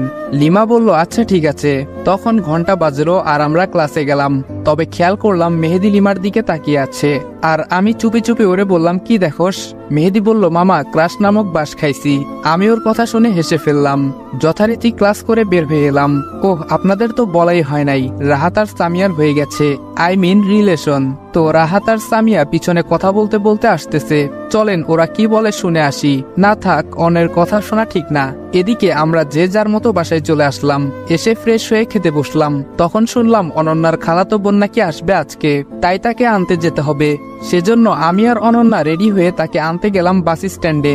আমি আর অনন্যা কিছুক্ষণ ওয়েট করার পর দেখলাম অনন্যা এগিয়ে যাচ্ছে। তখন বুঝলাম হয়তো ওর বোন আসছে। তখনই অনন্যা ওকে জড়িয়ে ধরলো আর আমার দিকে এগিয়ে আসছিল। আমার কাছে এসে মেয়েটি বলল ওকে। আমি বললাম আমি উনাদের বাসার ড্রাইভার। মেয়েটি বলল ও অনন্যার খালাতো বোনের নাম মাহি। আর হ্যাঁ, আমি অন্যের আশ্রয়ে থাকতে চাইনি, তাই আমি চলে যেতে চেয়েছিলাম। আঙ্কেল বলেছিলেন যে অনন্যার ড্রাইভার হয়ে থাকতে, এর জন্য উনি আমার বেতনও দেন। কোনো চাকরির জন্য আমিও আর দ্বিমত করিনি, রাজি হয়ে গিয়েছি। এবার বর্তমানে আসি। আমি বললাম আপনি গাড়িতে উঠেন। তখনই আমার গালে 2টা থাপ্পড় পড়লো। আমি নিচের দিকে তাকিয়েছিলাম আর চোখ দিয়ে জল পড়ছিল। মাহি বলল ওই আমি কি নিজের হাতে গাড়ির দরজাটা খুলবো? তুই আমাকে কিভাবে দরজা খুলতে বলিস? আর আমাকে ম্যাডাম বলবি, মনে থাকে যেন। আমি বললাম আচ্ছা ঠিক আছে। অনন্যা স্তব্ধ হয়ে গেছে মাহির ব্যবহারে। সে মাহিকে বলল সে তোর থেকে বড়। মাহি বলল ব্যবহার তোর কাছ থেকে শিখতে হবে না, আর আমি ছোট লোক দেখতে পারি না। অনন্যা বলল ভুলে যাস না, সবাই মানুষ। মাহি বলল হুঁ, তোকে জ্ঞান দিতে হবে না। আমি গাড়ির দরজা খুলে দিলাম আর মাহি গিয়ে বসলো। অন্যদিকে অনন্যা আমার পাশে এসে বসলো। তখন মাহি বলল ওই ড্রাইভারের জন্য তোর এত দরদ কেন? অনন্যা বলল কারণ আমি ওকে। কথা বলতে গিয়েও অনন্যা থেমে গেল। অনন্যা কথা ঘুরিয়ে বলল মানুষকে সম্মান দিতে হয়। অনন্যা আমাকে বলল, ওর কথায় কিছু মনে করো না, ওই এরকমই। আমি বললাম, না ঠিক আছে। আর কেউ গাড়িতে কোনো কথা বললাম না। প্রায় 30 মিনিট পরে আমরা বাসায় চলে আসলাম, আর গাড়ি থেকে নেমে গাড়ির পিছনের দরজা খুলে দিলাম, আর মাহি নেমে গেল। আমি ওর জিনিসপত্র নিয়ে গেলাম ওর রুমে। আমি আমার রুমে এসে ফ্রেশ হলাম। বিকালে ছাদে গেলাম, গিয়ে দেখি অনন্যা আর মাহি দুইজনই আছে। আমি চলে আসবো তখন মাহি ডাক দিল, এই ড্রাইভার এদিকে আয়। আমি ওদের কাছে গেলাম। মাহি বলল, তুই এখানে কেন? আমি বললাম, আপনারা এখানে আছেন আমি জানতাম না, যদি জানতাম তাহলে আসতাম না। মাহি বলল, নেক্সটে যেন আর কখনো এমন না হয়। আমি বললাম, আচ্ছা হবে না। তখন অনন্যা বলল, ওই আসবে না মানে কি? সে আসবে, তাতে কোনো সমস্যা নাই। আমি কথা না বাড়িয়ে নিচে চলে আসলাম। এসে ভাবতে থাকলাম, আমাদের তো অনেক জমি আছে, তা তো এদের থেকেও বেশি, আর মাহি আমাকে এত অপমান করতেছে। সবই আমার কপাল, কিছু করার নাই। কিছুক্ষণ পরে সন্ধ্যা হয়ে গেল, তাই আমি নামাজ পড়তে বসলাম। রাত্রে আঙ্কেল অফিস থেকে এসে ফ্রেশ হয়ে খাবার খেতে বসলো এবং আমাকে ডেকে পাঠালো। আমি আসার পরে মাহি বলল, ওই ড্রাইভার আমাদের সাথে খেতে বসবে? আঙ্কেল বলল, ওই তোমার থেকে বড়, সম্মান দিয়ে কথা বলবে। মাহি বলল, আচ্ছা ঠিক আছে। মাহি মনে মনে ভাবছে, তোর জন্য আমাকে অপমান করলো, আমি তোকে ছাড়বো না, আর আমি তোকে এই বাড়ি থেকে তাড়িয়ে ছাড়বো। এভাবেই 1 সপ্তাহ কেটে গেল, কিন্তু মাহি আমাকে সহ্য করতে পারে না। আর অপরদিকে অনন্যা আমার দিকে অনেকটা দুর্বল হয়ে পড়েছে। পরের দিন কলেজে যাচ্ছিলাম, তখন অনন্যা বলল, আজকে কলেজের ছুটির পর এক জায়গায় যাব। ওর সাথে কথা বলতে বলতে কলেজে চলে আসলাম। যথারীতি প্রতিদিনের ন্যায় আজকেও আড্ডার বিকল্প হলো না। লিমাকে বললাম, শুন, তোর কি বয়ফ্রেন্ড আছে? লিমা বলল, না নেই। কেন? আমি বললাম, তাহলে তো ভালোই হলো। আর হ্যাঁ, মেহেদি তোরে লাইক করে, তোর কি ওরে ভালো লাগে? লিমা বলল, করা যায়, খারাপ না। আচ্ছা, ওরে বলে দিস আমি রাজি। আমি বললাম, আচ্ছা। একটু পরেই ঘন্টা পড়লো, আর আমরা ক্লাসে চলে গেলাম। অনন্যা বলল, লিমার সাথে কি কথা বলতেছিলে? আমি বললাম, একটু ওয়েট করো, জানতে পারবে। অনন্যা অবাক হয়ে গেল। আমরা ক্লাস করার পর আমি বললাম, আজকে কেউ যাবি না, মেহেদি ট্রিট দিবে। আমার কথা শুনে সবাই খুশি, কিন্তু কেউ জানে না কি কারণে ট্রিট, এমনকি মেহেদিও জানে না। মেহেদি বলল, কি কারণে আমি ট্রিট দিব? সকলেই আমার কাছে কারণ জিজ্ঞেস করলো। আমি বললাম, আরে মামা, লিমা রাজি হয়ে গেছে। তখন সবাই এক দৃষ্টিতে তাকিয়ে আছে আমার দিকে, আর দেখলাম লিমা লজ্জায় নিচের দিকে তাকিয়ে আছে। আমি বললাম, আরে এভাবে তাকিয়ে থাকবি নাকি ট্রিট নিবি? সবাই বলল, আরে অবশ্যই নিব। অন্যদিকে রাহাত বলতেছে, আজকে তোর পকেট খালি করব। আমার বেলায় মনে আছে? আমরা সবাই হেসে ফেললাম। মেহেদি বলল, আমার কপালে আজকে খারাপ হয়ে আছে। তাই আমরা একটা রেস্টুরেন্টে গেলাম, আর যে যার মতো খাবার অর্ডার করলাম। খাবার শেষে মেহেদি বিল দিল, আর আমরা যে যার মতো বাসায় চলে আসলাম। পরের দিন মাহি চলে গেল, আর আমি মনে মনে বললাম, এতদিনে আমার জীবনটা জাহান্নাম করে দিছে, চলে যাওয়াতে বাঁচলাম। এর মধ্যেই চলতে থাকে আমার জীবন। কলেজে যাওয়া, মাঝে মাঝে ঘুরতে যাওয়া, বাড়িতে মাঝে মাঝে কোনো কাজ করা। দেখতে 2 মাস চলে যায়। এখন আঙ্কেল আন্টি আমাকে নিজের সন্তানের মতোই মনে করেন। যদিও আন্টি প্রথমে আমাকে একটু খারাপ নজরে দেখতেন, কিন্তু এখন অনেক ভালোবাসেন। যাক, অনেক কথা বলে ফিরেছি, এখন গল্পে ফিরা যাক। পরের দিন সকালে উঠে আমি সারপ্রাইজ। কারণ আঙ্কেল বলল ওনার সাথে আজকে অফিসে যেতে হবে, যে কারণে আমি রেডি হয়ে নিলাম। আজকে আর কলেজে যাওয়া হবে না, তাই অনন্যা একাই চললো কলেজে। আঙ্কেল বলল, চলো এখন। আমি বললাম, আচ্ছা চলুন। আমি আর আঙ্কেল ওনার গাড়ি নিয়ে রওনা হলাম অফিসের দিকে। জ্যামের কারণে অফিসে পৌঁছাতে একটু লেট হয়ে যায়। আঙ্কেল ম্যানেজার সাহেবকে বললেন আমাকে অফিসটা ঘুরিয়ে দেখাতে, তাই আমি ম্যানেজারের সাথে অফিসটা ঘুরে দেখতে লাগলাম। দেখলাম অনেকের কাজের গতি স্লো, ঠিক মতো কাজ করছে না, কিন্তু আমি কাউকে কিছু বললাম না, শুধু দেখে গেলাম। আর সম্পূর্ণ অফিস ঘুরে আঙ্কেলের রুমে পৌঁছে দেখলাম আঙ্কেল একাই আছেন। তাই আমি আঙ্কেলকে বললাম, আঙ্কেল অফিসের লোকদের কাজের গতি অনেক কম। আঙ্কেল বললেন, ওদের তো কাজ সঠিকভাবে করা উচিত, বেতনও অনেক বেশি দেওয়া হয়। এদিকে অনন্যা কলেজে আমাদের আড্ডার স্থানে চলে গেল। তখন রীতা অনন্যাকে বলল, কিরে আবির আসলো না আজকে? অনন্যা বলল, সে বাবার সাথে অফিসে গিয়েছে। রীতা বলল, আচ্ছা। অপরদিকে আমান সাহেব আবিরকে সব বুঝিয়ে দিচ্ছে, আর তিনি বলছেন, এখন থেকে প্রায় সময় তুমি অফিসে আসবে, তাহলে আমিও একটু মুক্তি পাবো। কাজ বুঝিয়ে দেওয়ার পর আবির তার রুমে এসে ভাবতে লাগলো, কর্মীরা তো তাদের কাজ ঠিক মতো করছে না, এর কারণ কি? না, আমাকে এই খোঁজ নিতে হবে। কাজ ঠিক মতো করলে তো আরো অনেক বেশি লাভবান হওয়া যাবে। যেই ভাবা সেই কাজ। আবির তখন বেশ কয়েকজনকে ডেকে নিল। আবির বলল, আচ্ছা আপনারা আপনাদের কাজ ঠিক মতো করছেন না কেন? একজন কর্মী বলল, আমাদের পরিশ্রম হয় অনেক, আর সেই তুলনায় টাকা অনেক কম পাই, আর অন্য ফ্যাক্টরি চাকরিতে থাকলে আরো ভালো টাকা পেতাম। তখন আমি বললাম, আপনার বেতন কত? কর্মী বলল 10,000 টাকা। আমি বললাম, আপনাদের সাধারণ স্টাফদের বেতন তো 15,000 টাকা, আর আপনাদের উপরে যারা তাদের বেতন 20,000, কিন্তু আপনারা পান 14,000। আপনারা যান, ন্যায্য মূল্য আপনারা পাবেন, আপনারা কাজে মন দেন। সকল কর্মী তাদের কাজে চলে গেল। তবে এখন আমার কাজ করতে হবে। কে এই সকল কাজ করছে? আমি আঙ্কেলের রুমে গেলাম আর সবকিছু খুলে বললাম। তখন আঙ্কেল ম্যানেজার সাহেবকে ডাকলেন। আঙ্কেল বললেন, সকল কর্মীদের বেতনের খাতাটা আমার কাছে নিয়ে আসুন। ম্যানেজার বলল, ইয়ে মানে আপনার দেখার প্রয়োজন নেই, ওইগুলো তো আমার কাজ, আমাকে করতে দেন, শুধু শুধু আপনার কষ্ট হবে। আঙ্কেল বলল, আপনাকে আনতে বলেছি। ম্যানেজার বলল, আচ্ছা আনছি। এই বলে ম্যানেজার চলে গেল। আর কিছুক্ষণ পরে আসলো খাতা নিয়ে। আঙ্কেল আমাকে বললেন দেখতে। আমি মিলিয়ে দেখলাম প্রায় 10 কোটি টাকার মতো হাতিয়ে নিয়েছে নিজের নামে। আমি এটা আঙ্কেলকে বলা মাত্রই আঙ্কেল বলল, আপনাকে চাকরি থেকে বাদ দেওয়া হলো, আর যে সকল টাকা নিয়েছেন তা কোম্পানির অ্যাকাউন্টে দিয়ে যাবেন, না হলে আপনাকে পুলিশে দিতে বাধ্য হব। এটা বলার পর দেখলাম ম্যানেজার পকেট থেকে কি যেন বের করছে। পরক্ষণেই খেয়াল করলাম তার হাতে রিভলভার। আঙ্কেলের দিকে যখনই মারতে যাবে তখন আমি আঙ্কেলের টেবিলে থাকা কাচের গ্লাস ম্যানেজারের দিকে ছুড়ে মারলাম। তখনই তার হাত থেকে রিভলভারটা পড়ে গেল, আর আমি তা নিয়ে তার দিকে তাক করলাম। এদিকে আঙ্কেলের ডাকে সিকিউরিটি চলে এসেছে। আঙ্কেল পুলিশকে খবর দিলেন। কিছুক্ষণ পরে পুলিশ আসে এবং তাকে গ্রেফতার করে। যাওয়ার আগে আঙ্কেল তার অ্যাকাউন্ট থেকে কোম্পানির অ্যাকাউন্টে সকল টাকা নিয়ে নিলেন। পুলিশ ম্যানেজারকে নিয়ে চলে গেল। সকল কর্মীরা অবাক, কেন পুলিশ এসেছে, কি কারণেই বা ম্যানেজারকে ধরে নিয়ে গেল।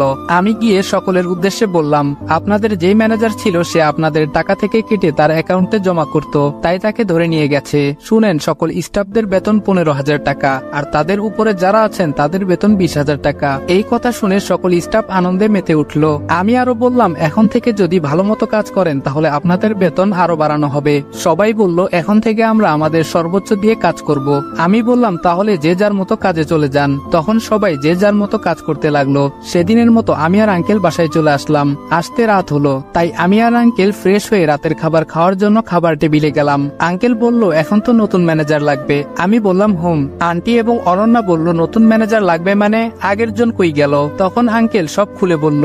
আমি বললাম, পত্রিকায় বিজ্ঞাপন দিয়ে দেই, তাহলে ম্যানেজার পাওয়া যাবে। আঙ্কেল বললেন, আচ্ছা ঠিক আছে। পরের দিন আঙ্কেল একাই অফিসে গেলেন, কারণ আমি আজকে কলেজে যাব। তাই আমরা দুজন, মানে আমি আর অনন্যা কলেজে গেলাম। আর কি, প্রতিদিনের ন্যায় আড্ডা দেওয়া। আমি বললাম, আচ্ছা তোদের ইচ্ছা কি, বড় হয়ে কি করবি? ছেলে ফ্রেন্ড 3 জন বলল, আব্দুল্লাহ গ্রুপ অফ ইন্ডাস্ট্রিতে চাকরি করব।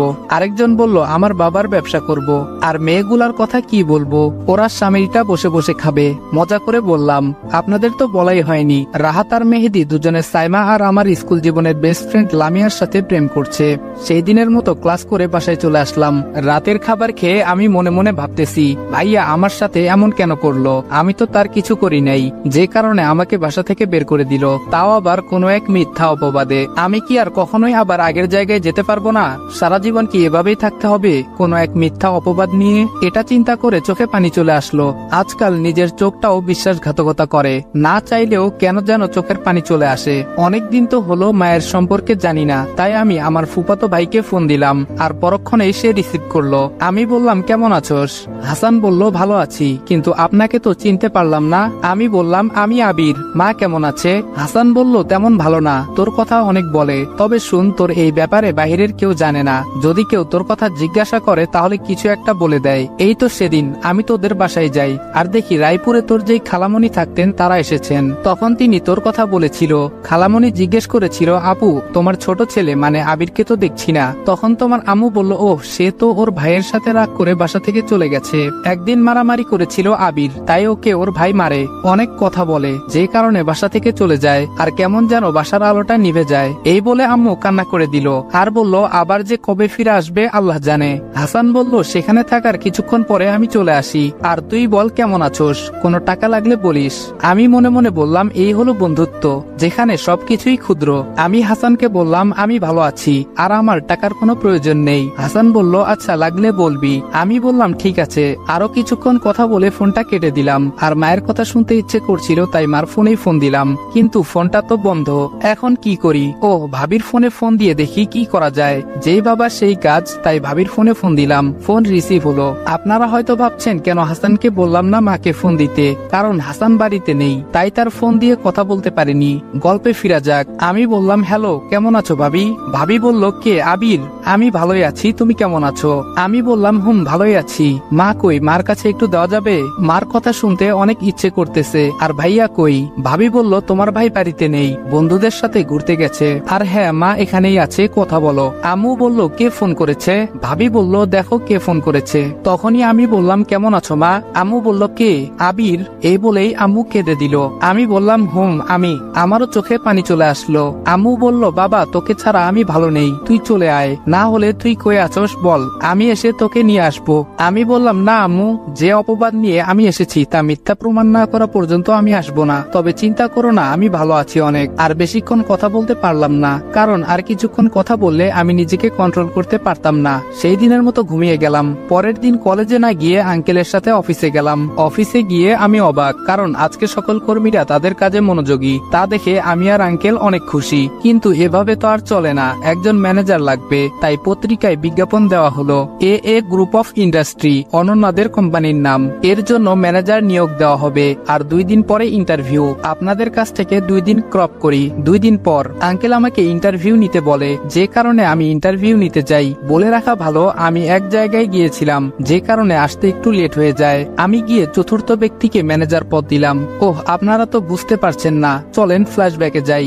এদিকে 8-10 জন লোক বসে আছে। কখন ইন্টারভিউ শুরু হবে? তারা একে অপরের সাথে কথা বলছে। প্রথম জন, আজকাল চাকুরির যে অবস্থা, ঘুষ ছাড়া চাকুরি খুব কষ্টকর। দ্বিতীয় জন বলল আমি 10 লক্ষ টাকা জমিয়ে রেখেছি ভালো কোনো চাকুরির জন্য। তৃতীয় জন বলল এখন টাকাই সব, টাকা দিলে চাকরি হবে, না হলে নাই। আপনি চাকরি পেলে কি করবেন? চতুর্থ জন বলল সব জায়গায় টাকা দেখে না, অনেক জায়গায় যোগ্যতা দেখে। আর আমি নিজের জন্য না, এই কোম্পানির জন্য যা করার করব, কেননা এর দ্বারাই আমার জীবন চলবে। যে কারণে এখানে চাকরি হলে আমি আমার সর্বোচ্চ দিয়ে কাজ করব, এমনকি জীবনও দিয়ে দিব। পঞ্চম জন বলল আমি এখানে কাজ করে নিজের জীবন গড়ব। আরো কয়েকজন আরো অনেক কথা বলল, আর আমি ওদের সাথে বসে ওদের কথা শুনছিলাম। তবে মাস্ক পরে থাকায় অফিসের কেউ চিনতে পারেনি। আরো একটা কারণ আছে, কেননা আমি অফিসে এর আগে মাত্র একদিন এসেছিলাম। তো উপরের বর্ণনা অনুযায়ী যখন আমি চতুর্থ ব্যক্তিকে সিলেক্ট করলাম, তখন কয়েকজন বলল আপনি না আমাদের সাথে ইন্টারভিউ দিতে এসেছেন? তখন আমি বললাম আমি আপনাদের ইন্টারভিউ নিতে এসেছিলাম। আর ওর কথা ঠিক আছে, যে কারণে তাকে সিলেকশন করেছি। আমি তাকে নিয়ে গেলাম আঙ্কেলের রুমে। সব কথা বলে তাকে অ্যাপয়েন্টমেন্ট লেটার দিলাম, আর বললাম কালকে থেকে ডিউটিতে আসতে। পরের দিন আঙ্কেল অফিসে গেল না, তাই আমি একাই গেলাম অফিসে। ধরতে গেলে আমি বস। অফিসে গিয়ে আমার কেবিনে বসতেই অয়ন বলল স্যার আসতে পারি? আমি বললাম আসো। অয়ন বলল ধন্যবাদ স্যার। স্যার আমার কি কাজ করতে হবে বলেন। আমি তাকে তার কাজ বুঝিয়ে দিলাম। এখন হয়তো আপনারা ভাবছেন অয়নকে। অয়ন হলো এখন নতুন ম্যানেজার, যাকে কালকে নিয়োগ দেওয়া হয়েছে। আমি অয়নকে কাজ বুঝিয়ে দিয়ে বাসায় আসলাম। আজ শরীরটা ক্লান্ত ছিল, যে কারণে বাসায় এসে ফ্রেশ না হয়ে শুয়ে পড়ি। সন্ধ্যায় ঘুম ভাঙলে ফ্রেশ হয়ে পড়তে বসলাম। পরের দিন অফিসে না গিয়ে কলেজে গেলাম। আর বলে রাখি, আমি যেই দিন অফিসে যাই সেদিন আঙ্কেল অফিসে যান না, তাই আজকে আঙ্কেল অফিসে গেছেন। গল্পে আসি, আমি কলেজে গিয়ে আড্ডা দিচ্ছিলাম। তখন একজন বলল আমরা সবাই কোনো এক জায়গা থেকে ঘুরে আসি। আমি অনন্যার দিকে তাকালাম, সে বলল যাবে। তাই আমিও বললাম কোন জায়গায় যাবি?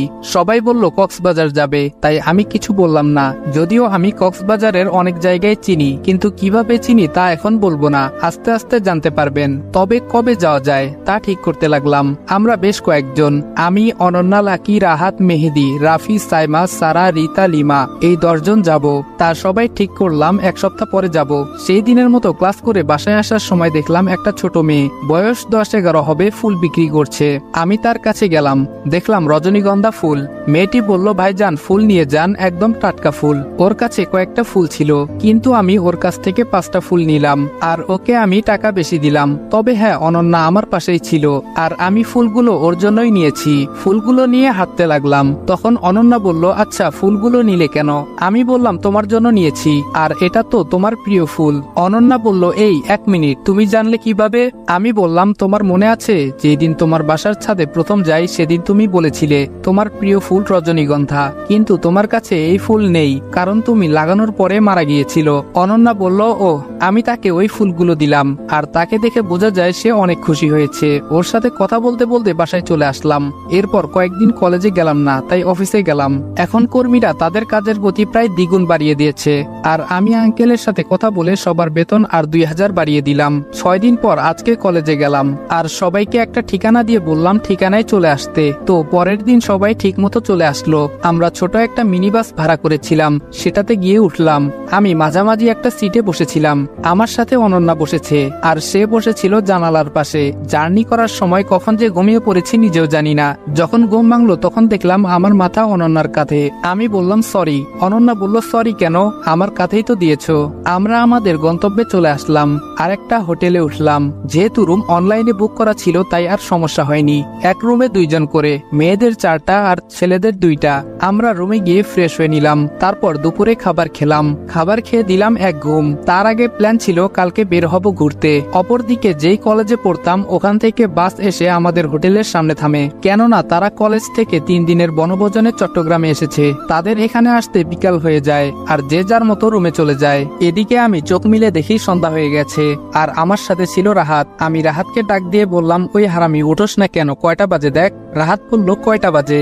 আমি বললাম, সন্ধ্যা হয়ে গেছে আর তুই এখনো উঠোস না, উঠ, না হলে পানি মারবো, হালা ঘুম পাগল। রাহাত বলল, আরে উঠতেছি, পানি কেন আবার। ফ্রেশ হয়ে সবাই ছাদে গেলাম।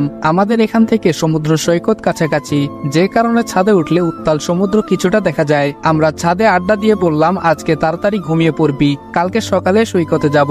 আমরা নিচে নেমে খেয়ে যে যার রুমে চলে গেলাম। সকালে রেডি হয়ে নিলাম আর আমাদের আনা ডিএসএলআরটা নিতে নিলাম। অপরদিকে বনভোজনে আসা তারাও বের হলো সৈকতের দিকে। আমরা এগিয়ে যাচ্ছিলাম, তখন কয়েকটা পরিচিত মুখ আমার সামনে ভেসে উঠলো। আমি অনন্যাকে বললাম অন্যদিকে চলতে। অনন্যা বলল, কেন, কি হয়েছে? আমি বললাম, এখানে আমার আগের কলেজের ছাত্র শিক্ষকদের দেখা যাচ্ছে, আর তার সাথে জান্নাতও আছে। তখন আমরা অন্যদিকে মোড় নিলাম। কথায় আছে, যেখানে বাঘের ভয় সেখানে সন্ধ্যা হয়। আমি পড়ে গেলাম পুরনো বন্ধুদের সামনে, আর তাদের সাথে জান্নাত। তাদের ভিতরে একজন বলল, কি রে আবির, কেমন আছোস? তোরে দেখি না কতদিন ধরে, তুই নাকি তোর ভাইয়ের সাথে রাগারাগি করে চলে আসছোস। আমি বললাম, না মানে এমনি। খেয়াল করলাম জান্নাত নিচের দিকে তাকিয়ে আছে। তাকে প্রথম থেকে মনে হয়েছিল সে হাসি খুশি, কিন্তু এখন থেকে মনে হচ্ছে মনটা অনেক খারাপ। সত্যি বলতে মেয়েদের মন বোঝা কঠিন। আমি বললাম, ভালোই আছি, তা তোদের খবর কি? কিছুক্ষণ পরে আমার ফোনে একটা কল আসলো। আমি বললাম, আমি আসতেছি।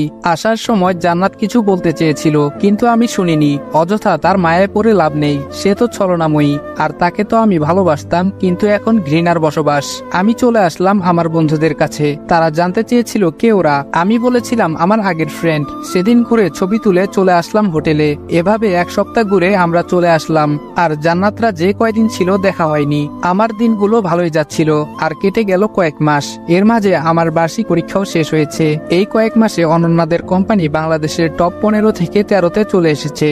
পরের দিন সকালে কলেজে যাওয়ার জন্য রেডি হয়ে নিচে আসলাম। তার কিছুক্ষণ পর অনন্যা আসলো। আমি তার দিকে তাকিয়ে অবাক, কারণ তাকে আজকে অনেক সুন্দর লাগছে। সে আজকে শাড়ি পরেছে, নীল রঙের শাড়ি, আর সাথে হালকা মেকআপ। অনন্যা আমার সামনে এসে তুড়ি বাজালো। তখন আমার ধ্যান ফিরলো। আমি কিছুটা লজ্জা ফিল করলাম। আমি বললাম, আজকে এত সাজ কি কারণে? অনন্যা বলল, পরে জানতে পারবে। আমি আর অনন্যা বাসা থেকে বের হয়ে একটা রিক্সা নিয়ে কলেজে চলে আসলাম। আজকে রেজাল্ট দিবে, এটা তো আপনারা আগে থেকেই জানেন। আমরা সবাই আড্ডা দিচ্ছিলাম। কিছুক্ষণ পরে রেজাল্ট দিল। আমরা সবাই ভালো রেজাল্ট করেছি, যদিও আমি প্রথম আর অনন্যা দ্বিতীয়, আর বাকি যে কয়জন ছিল সবার রেজাল্ট টপ 20-এর মধ্যে। আরো কিছুক্ষণ আড্ডা দিয়ে কলেজ থেকে বের হলাম, আর যে যার গন্তব্যে রওনা হলাম। তখন অনন্যা বলল, চলো আজকে এক জায়গায় ঘুরতে যাব। আমি বললাম, কোথায় যাবে? অনন্যা বলল, গেলেই বুঝতে পারবে। আমি বললাম, আচ্ছা ঠিক আছে চলো। পরে একটা রিক্সা নিয়ে অনন্যার কথা মতো একটা জায়গায় গেলাম। সেটা ছিল একটা পার্ক। আমি বললাম, তা তুমি আমাকে এখানে নিয়ে আসলে কেন? অনন্যা বলল, ভেতরে চলো। আমি আর অনন্যা ভেতরে গেলাম। কিছুক্ষণ কথা বলে অনন্যা বলল, আচ্ছা তোমাকে একটা কথা বলি, কিছু মনে করো না কিন্তু। আমি বললাম, হুম বলো, কি বলবে? অনন্যা বলল, জানি না তোমাকে কেন আমার এত ভালো লাগে। তুমি কি দিবে তোমার হাতটা ধরে হাঁটতে? প্রমিস, ছেড়ে যাব না কখনো। আমি সত্যি তোমাকে ভালোবেসে ফেলেছি। পারবে কি আমাকে তোমার জীবন সঙ্গী করতে? I love you so much. Ananya এক নিঃশ্বাসে কথাগুলো বলল। আমি ওর দিকে তাকিয়ে থাকলাম। আমিও ওর প্রতি দুর্বল। কিছুক্ষণ চুপ থেকে আমি বললাম, আমাকে একটু ভাবতে দাও। অনন্যা বলল, আমি তোমার জন্য সারা জীবন ওয়েট করতে পারবো। এটা বলে হাঁটতে শুরু করলাম। অনন্যাও আমার সাথে ছিল। আমি ওর সাথে যতটা সম্ভব স্বাভাবিক আচরণ করলাম, যদিও আমি আগেই বুঝতে পেরেছিলাম সে কিছু একটা বলবে। তারপর একই রিক্সাতে আবার বাসায় চলে আসলাম। সেদিনের মতো দিনটা ভালোই কাটলো। রাতে আমি একটা চিঠি লিখলাম। কি লিখলাম তা অনন্যার কাছ থেকেই পড়ে নিয়েন। এদিকে আঙ্কেল মনে মনে একজন বিশ্বাসী ছেলে পেয়েছি, তার সাথেই আমি অনন্যার বিবাহ দিব। একদম আমার মনের মতো ছেলেটা। পরের দিন সকালে অনন্যা তাড়াতাড়ি ঘুম থেকে উঠে পড়ে। করে আর আমার রুমের দিকে এসে দেখে আমার রুমের দরজা হালকা চাপানো, ভেতর থেকে লক করা ছিল না। কৌতূহলবশত সে রুমে প্রবেশ করলো। রুমে গিয়ে দেখে আমি নেই, ওয়াশরুমের দরজা খোলা। সে ভাবলো এত সকালে কোথায় গেল। তখন তার চোখ টেবিলের দিকে গেল।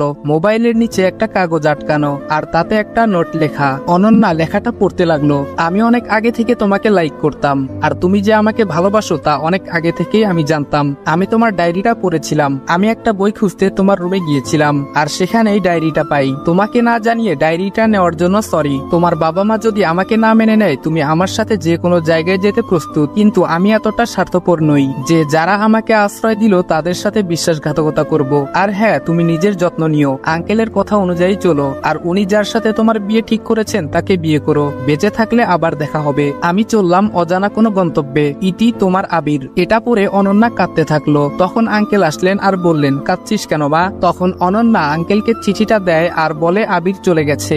আঙ্কেল চিঠিটা পড়ে বসে পড়লেন আর বললেন, সে একবার তো বলতে পারতো, আর আমি তোর জন্য যে ছেলেটা ঠিক করেছিলাম সে আর কেউ নয়, সে আবির। আমি কি জানতাম সে চলে যাবে? অনন্যা বলল, আমি কিছু জানি না, তুমি আমার আবিরকে আমার কাছে ফিরিয়ে দাও। আঙ্কেল বলল, চিন্তা করিস না, সে তোর ভাগ্যে থাকলে এমনিতেই আসবে আর আমি তাকে খুঁজে বের করব। অনন্যা বলল, তাই যেন হয়। কিছুদিন আগেই আঙ্কেল অনন্যাকে বলেছিলেন, আমি তোর জন্য একটা ছেলে ঠিক করেছি, আর কোনো কথা বলবি না, ছেলেটা অনেক ভালো, তোর পড়ালেখা শেষ হলে বিয়ে দিব। তখন অনন্যা দেখলাম খাওয়ার টেবিল থেকে চলে গেল আর আঙ্কেল পেছনে থেকে মুচকে হাসলেন। আমি ওদের বাসা থেকে বের হয়ে রওনা দিলাম অজানা গন্তব্যে। কোথায় যাব জানি না, পরিচিত কোথাও যাওয়া যাবে না, তাহলে অনন্যা জেনে যাবে। এইসব কথা ভাবছিলাম আর হাঁটতেছিলাম, তখনই একজনের সাথে ধাক্কা খেলাম। আমি তার দিকে তাকিয়ে আছি। ছেলেটা বলল, আজব তো, দেখে চলতে পারেন না? আমি কিছু বললাম না। তখন ছেলেটি আমার দিকে তাকিয়েই বলল, ভাই আপনি? আমি বললাম, হুম। আপনারা তো বুঝতেছেন না ছেলেটাকে? ছেলেটা হলো নাইম। সে ওই ছেলেটা যে অনন্যার মোবাইল ছিনতাই করতে চেয়েছিল। এখন নিশ্চয়ই বুঝতে পেরেছেন কে এই ছেলেটি। আমি বললাম, কেমন আছোস তুই? আর আমাকে তুমি করে বলবি। নাইম বলল, ভাই আল্লাহর রহমতে ভালোই আছি। আর তুমি যে টাকাটা দিয়েছিলে তা দিয়ে কতদিন ওই কাজ করে এখন 2টা দোকান দিয়েছি, আর দোকানে 2জন কর্মচারী আছে, তবে আমিও মাঝে মাঝে যাই। আর এখন আমি আর মা মোটামুটি একটা বড় বাড়ি নিয়ে থাকি। তা তুমি কেমন আছো? আমি বললাম, আছি কোনো রকম। আচ্ছা, কোনো একটা থাকার জায়গা জোগাড় করে দিতে পারবি? আমি বাড়ি থেকে চলে এসেছি তাকে বলেছি, কিন্তু কি কারণে চলে এসেছি এটা বলিনি। নাইম বলল, অন্য কোথাও যাওয়া লাগবে না, আমাদের সাথে থাকবে। 3 রুমের ফ্ল্যাট একটা খালি পড়ে থাকে, আর তোমার অবশ্যই কোনো না কোনো একটা চাকরি হয়ে যাবে। আর মাকে তোমার কথা বলেছিলাম, মা তোমাকে দেখতে চেয়েছেন। আমি বললাম, আচ্ছা চল তাহলে। নাইম এখানে কোনো একটা কাজে এসেছিল, তার সাথে দেখা হবে আমি ভাবতে পারিনি। আমি আর নাইম চলে আসলাম ওদের বাসায়। এই বাসাটা অনন্যাদের বাসা থেকে অনেকটুকু দূরে, রিক্সাতে আসলে প্রায় 1 ঘন্টা লাগবে। এটা শহর, এক বাসা থেকে অন্য বাসার লোকদের চিনা যায় না, আর এত দূরে তো কখনো সম্ভবই না। আমি রুমে প্রবেশ করলাম। নাইম বলল, মা দেখো কাকে এনেছি। নাইমের মা বলল, কাকে এনেছিস? নাইম বলল, ওই যে তোমার কাছে যার কথা বলতাম, ওই ভাইয়াটা। আন্টি আমাকে আপ্যায়ন করলেন। নাইম বলল, সে বাসা থেকে রাগ করে এসে পড়েছে, তাই আমাদের এখানে থাকবে। নাইমের মা বলল, তাতে কোনো সমস্যা নেই, তার যতদিন ইচ্ছা থাকবে, কোনো সমস্যা নেই। আর আমাকে আমার রুম দেখিয়ে দিল। দুপুরে খাওয়া দাওয়ার পরে নাইম আমাকে নিয়ে একটা দোকানে গেল। দোকানটা বেশ বড়। ওখান থেকে কয়েকটা প্যান্ট শার্ট নিল আর বলল, এটা আমার দোকান। আমি বললাম, তাহলে তো অনেক উন্নতি হয়েছে তোমার। নাইম বলল, সেদিন আপনি আমাকে এই পথ না দেখালে হয়তো পারতাম না। তারপরে আমি আর নাইম বাসায় চলে আসলাম। পরের দিন চাকরি খুঁজতে বের হলাম। চাকরির জন্য কাগজপত্র লাগবে, তাই কলেজ থেকে সার্টিফিকেট ও টিসি আনলাম। টিসি আনলাম এজন্য যেন অনন্যার সাথে আমার দেখা না হয়। চাকরি খুঁজতে খুঁজতে একটা পেলাম। অফিসটা খুব বড় না, মাঝারি, প্রায় 200-300 কর্মচারী রয়েছে। এখানে যে সকল প্রোডাক্ট তৈরি হয় তার সম্পর্কে ভালো ধারণা আছে, তাই যে সকল প্রশ্ন জিজ্ঞাসা করলো সব সঠিক উত্তর দিলাম। যদিও আমি রায়হান চৌধুরীর অফিসে তার দেওয়া কার্ড অনুযায়ী চাকরি করতে পারতাম, কিন্তু ওখানে যাব না, কেননা উনার সাথে আমান চৌধুরী বা অনন্যার বাবার ব্যবসায়িক সম্পর্ক ভালো আছে, যে কারণে উনার ওখানে গেলে অনন্যা জেনে যাওয়ার সম্ভাবনা আছে, তাই ওখানে যাব না। তো এখন বর্তমানে ফিরা যাক। সবকিছু সম্পূর্ণ হওয়ার পর কালকে থেকে চাকরিতে আসতে বলেছে। আমি অফিস থেকে বের হয়ে মিষ্টি নিয়ে বাসার দিকে রওনা দিলাম। বাসায় এসে জানালাম আমার চাকরি হয়েছে, আর উনারাও খুশি হলেন। যেহেতু চাকরি হয়ে গেছে তাই আমাকে অন্য এক ভার্সিটিতে ভর্তি হতে হবে। বাসা থেকে প্রায় অনেকটুকু দূরে একটা ভার্সিটিতে ভর্তি হলাম, অবশ্য অফিস থেকে অনেকটাই কাছে। আর নাইমও এখন ইন্টার 2য় বর্ষে পড়ে। পরের দিন সকালে নাস্তা খেয়ে রওনা হলাম অফিসের দিকে। আজকে অফিসে প্রথম দিন, সেভাবেই নিজেকে প্রস্তুত করেছি। অফিসে গিয়ে আমার ডেস্ক দেখিয়ে দেওয়া হলো, আর আমি ওখানে গিয়ে বসলাম। তখন ওই পিয়ন এসে আমাকে বলল, স্যার আপনাকে তার রুমে ডেকেছেন। আমি বললাম, আচ্ছা আমি আসছি। পিয়ন চলে গেল। আমি বসের রুমের দিকে যেতে লাগলাম। এর মাঝে অফিসের কিছু বিবরণ দেই। এখানে সবাই আমার থেকে বয়সে বড়, আর শুনেছি বস নাকি ভালো। বসের রুমের সামনে এসে বললাম, স্যার আসতে পারি? বস বলল, হুম আসেন। আমাদের বসের নাম জয়, আর উপাধি বা বংশের নাম খান। বয়সে আমার মতোই হবে। ওনার বাবা তাকে সব বুঝিয়ে দিয়েছেন, বাবার একমাত্র ছেলে। জয় বলল, তা আপনার নাম তো আবির। আমি বললাম, হুম। জয় বলল, এই ফাইলটা নাও আর সম্পূর্ণ করে দাও, আজকেই দিতে হবে এটা। আমি বললাম, আচ্ছা। আমি বসের রুম থেকে গিয়ে আমার ডেস্কে বসে পড়লাম আর স্যারের কথা মতো ফাইলটা রেডি করলাম। যেহেতু এই কাজে আমার ধারণা অনেক, তাই আমি কিছু সময়ের মধ্যে কাজটা করে ফেললাম। আমার কাজের গতি দেখে স্যার অবাক হলেন। স্যার বললেন, এত তাড়াতাড়ি কাজ সম্পূর্ণ করলেন কেমনে? আমি বললাম, আমার এই বিষয়ে ধারণা আছে ভালোই, তাই পেরেছি। সেই দিনের মতো আরো কিছু কাজ করে বাসায় চলে আসলাম। আর বাসায় এসে আমার জন্য একটা সারপ্রাইজ অপেক্ষা করছে, তা আমি জানতাম না। কেননা নাইম আমার জন্য একটা মোবাইল কিনে এনেছে, সাথে একটা সিমও আছে। ফোন কেনার কারণ, আমি আমার আগের ফোনটা অনন্যাদের ওখানে রেখে এসেছি। আমি ফ্রেশ হয়ে হাসানের কাছে ফোন দিলাম। হাসানকে বললাম, মা কেমন আছে? হাসান বলল, হুম ভালোই। কিছু সময় কথা বলে ফোনটা রেখে দিলাম। এভাবে চলে গেল 3 মাস। এখন আমার প্রমোশন হয়েছে ম্যানেজার পদে। ধীরে ধীরে জয়দের অফিসটা অনেকটা বড় হয়েছে। এখন তাদের কর্মী প্রায় 1000। আগের বাসায় আর থাকি না। অফিস থেকে যে ফ্ল্যাট দেওয়া হয়েছে ওটাতেই আমরা থাকি। সাথে একজন কাজের মেয়ে আছে। কিছুদিন পর আমি স্যারকে বললাম, স্যার আমার কিছুদিনের ছুটি লাগবে। স্যার বলল, কি জন্য? আমি বললাম, আমার 2য় বর্ষের প্রথম পরীক্ষা শুরু হবে। স্যার বলল, আচ্ছা ঠিক আছে। আমি স্যারের থেকে 15 দিনের ছুটি নিলাম। আজকে পরীক্ষা, তাই মোটামুটি প্রিপারেশন নিয়ে কলেজে গেলাম। আমার সিট খুঁজে আমি আমার সিটে গিয়ে বসলাম। কিছুক্ষণ পরে একজন রুমে প্রবেশ করলো, যাকে দেখে আমি অবাক। কেননা সে আর কেউ নয়, সে হচ্ছে জয়, মানে আমার স্যার। আমি বললাম, স্যার আপনি এখানে? স্যার বলল, হুম। কিন্তু তুমি এখানে কেন? আমি তো এখানেই পড়ি। আমি বললাম, আমিও তো এখানেই পড়ি। জয় বলল, তাহলে তো ভালোই হলো। আজ থেকে এখানে কোনো স্যার নয়, আমরা দুইজন বেস্ট ফ্রেন্ড। এর মাঝে নো তুমি নো আপনি, শুধু তুই, ঠিক আছে? আমি বললাম, আচ্ছা স্যার। থুক্কু জয়। আমার পাশের সিটেই স্যার মানে জয়ের সিট পড়েছে, তাই দুজনকে হেল্প করে পরীক্ষাটা দিলাম। ঠিকমতো পড়তে না পারায় পরীক্ষা এতটা ভালো হয়নি। তবে যেদিন রেজাল্ট দিল তখন দেখলাম আমি আর জয় দুইজনেই টপ 20-এর মধ্যে আছি। এভাবে কয়েকটা মাস কেটে যায়। এখন জয় আমার অনেক ভালো বন্ধু। সে যেখানে যায় আমাকে নিয়ে যায়, এমনকি তার বাসায়ও অনেকবার গিয়েছি। এমনই একদিন অফিসের কাজে এক জায়গায় যেতে হবে, তাই জয় তার সাথে আমাকে নিয়ে গেল। আর যেখানে যাওয়া হলো তা হলো সিলেট। আমি আর জয় রেডি হলাম। নিজস্ব গাড়ি থাকতেও বাসের টিকিট কাটলাম। সিটে যেয়ে বসার সময় একটা ঘটনা ঘটলো।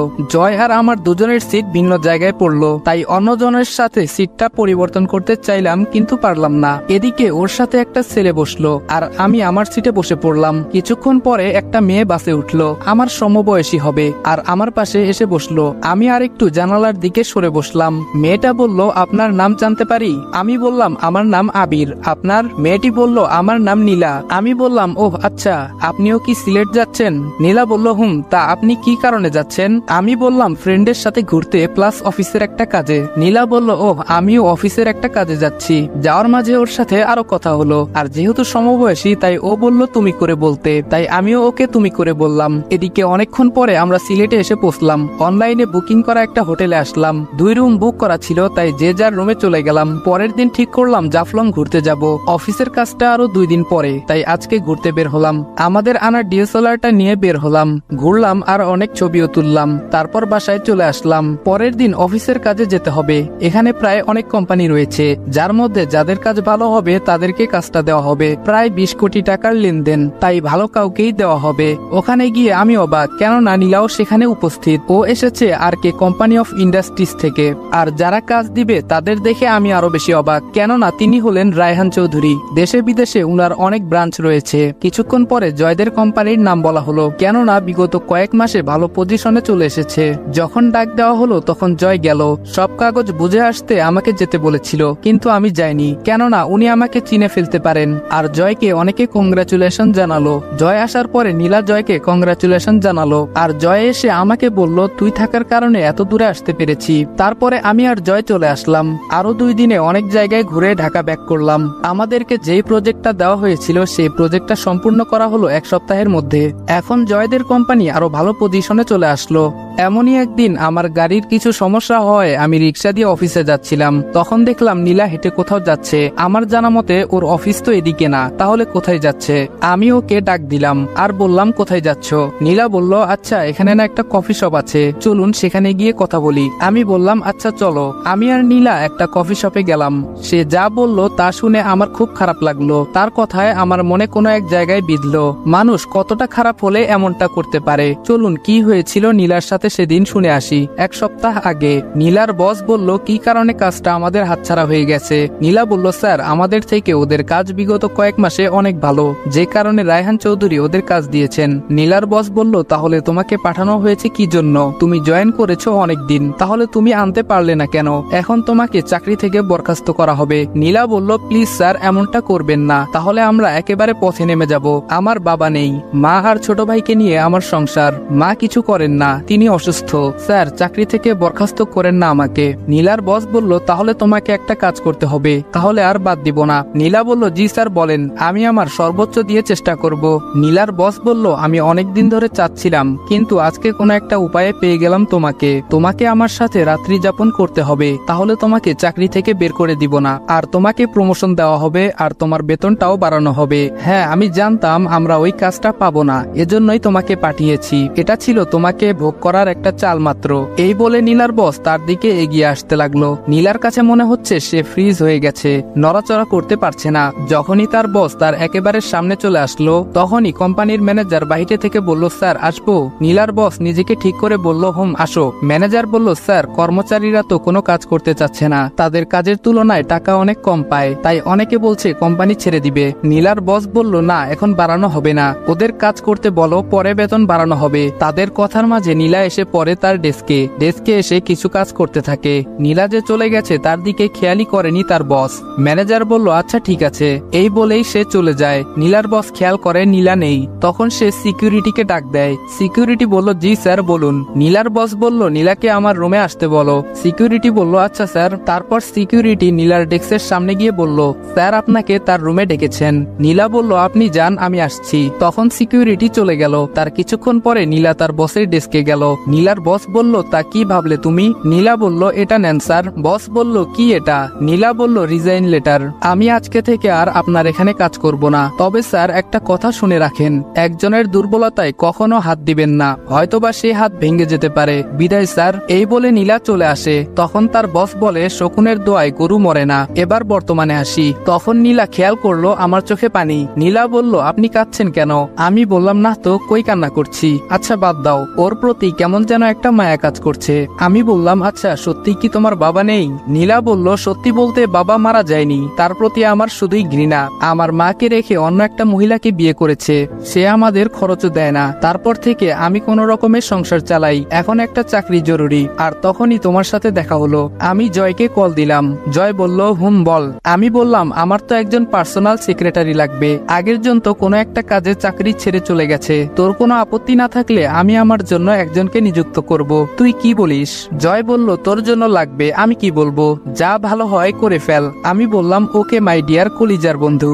আমি বললাম শোনো, কালকে থেকে তুমি আমাদের অফিসে কাজ করবে, আর তুমি হচ্ছে আমার পার্সোনাল সেক্রেটারি। নীলা বলল তোমাকে অনেক ধন্যবাদ। আমি বললাম না না, বন্ধুত্বের মাঝে নো ধন্যবাদ, শুধু ট্রিট। নীলা বলল আচ্ছা ঠিক আছে দিব। তারপর সে তার গন্তব্যের দিকে পা বাড়ালো, আর আমি আমার গন্তব্যের দিকে চলে আসলাম অফিসে। জয় বলল তোর জন্য কাকে সেক্রেটারি বানালি? আমি বললাম ওইটা তোর জন্য সারপ্রাইজ, আর তুই তাকে চিনিস। জয় বলল আচ্ছা দেখা যাক সে কবে থেকে চাকরিতে জয়েন করবে। আমি বললাম কালকে থেকে। জয় বলল আচ্ছা। জয় বলল আজকে বিকেলে আমার সাথে চল, এক জায়গায় ঘুরতে যাব। আমি বললাম কই যাবি? জয় বলল ওইটা তোর জন্য সারপ্রাইজ, যেমনটা তুই আমাকে বলেছিলি। আমি বললাম আচ্ছা। সেদিন কাজ শেষ করে বিকেলে আমি আর জয় তার প্রাইভেট কার নিয়ে বের হলাম। আমাকে দেওয়া কারটা ড্রাইভারকে বাসায় নিয়ে যেতে বললাম। আমি বাসায় ফোন করে বললাম আন্টি আজকে আমার আসতে একটু লেট হবে, জয়ের সাথে এক জায়গায় যাচ্ছি। নাইমের মা বলল ওকে বাবা তাড়াতাড়ি চলে এসো। আমি বললাম আচ্ছা। এ বলে আমি ফোনটা রেখে দিলাম। বলে রাখি আন্টি আমাকে উনার বড় ছেলের মতোই দেখেন, আমি উনার কাছে বড় ছেলে আর নাইম ছোট। এদিকে জয় ড্রাইভিং করছিল, সে নিজেই চলল নিজের গন্তব্যে। জয় বলল আচ্ছা দোস্ত, প্রেম করতে কি কি লাগে? আমি বললাম কেন, তুই প্রেমে পড়েছিস নাকি? জয় বলল হুম একটু একটু। আমি বললাম কই, আমাকে তো বললি না। জয় বলল আরে এক সপ্তাহ আগে ওর সাথে আমার পরিচয়, কখনো সামনাসামনি সামনাসামনি দেখিনি, ওর সাথে কথা হয়েছে শুধু। তবে তোকে এখনই ওর ছবি দেখাবো না, সে আজকে দেখা করতে বলেছে। আগে বল কি করব?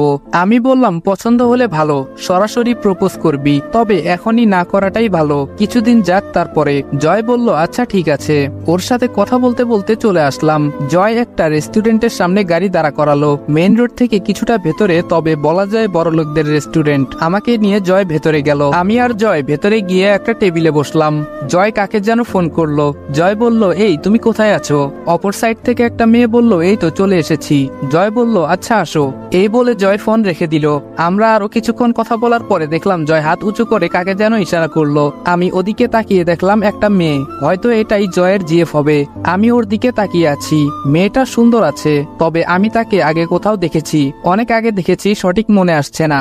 মেয়েটা এসে আমাদের টেবিলে বসলো। তখন জয় বলল কেমন আছো?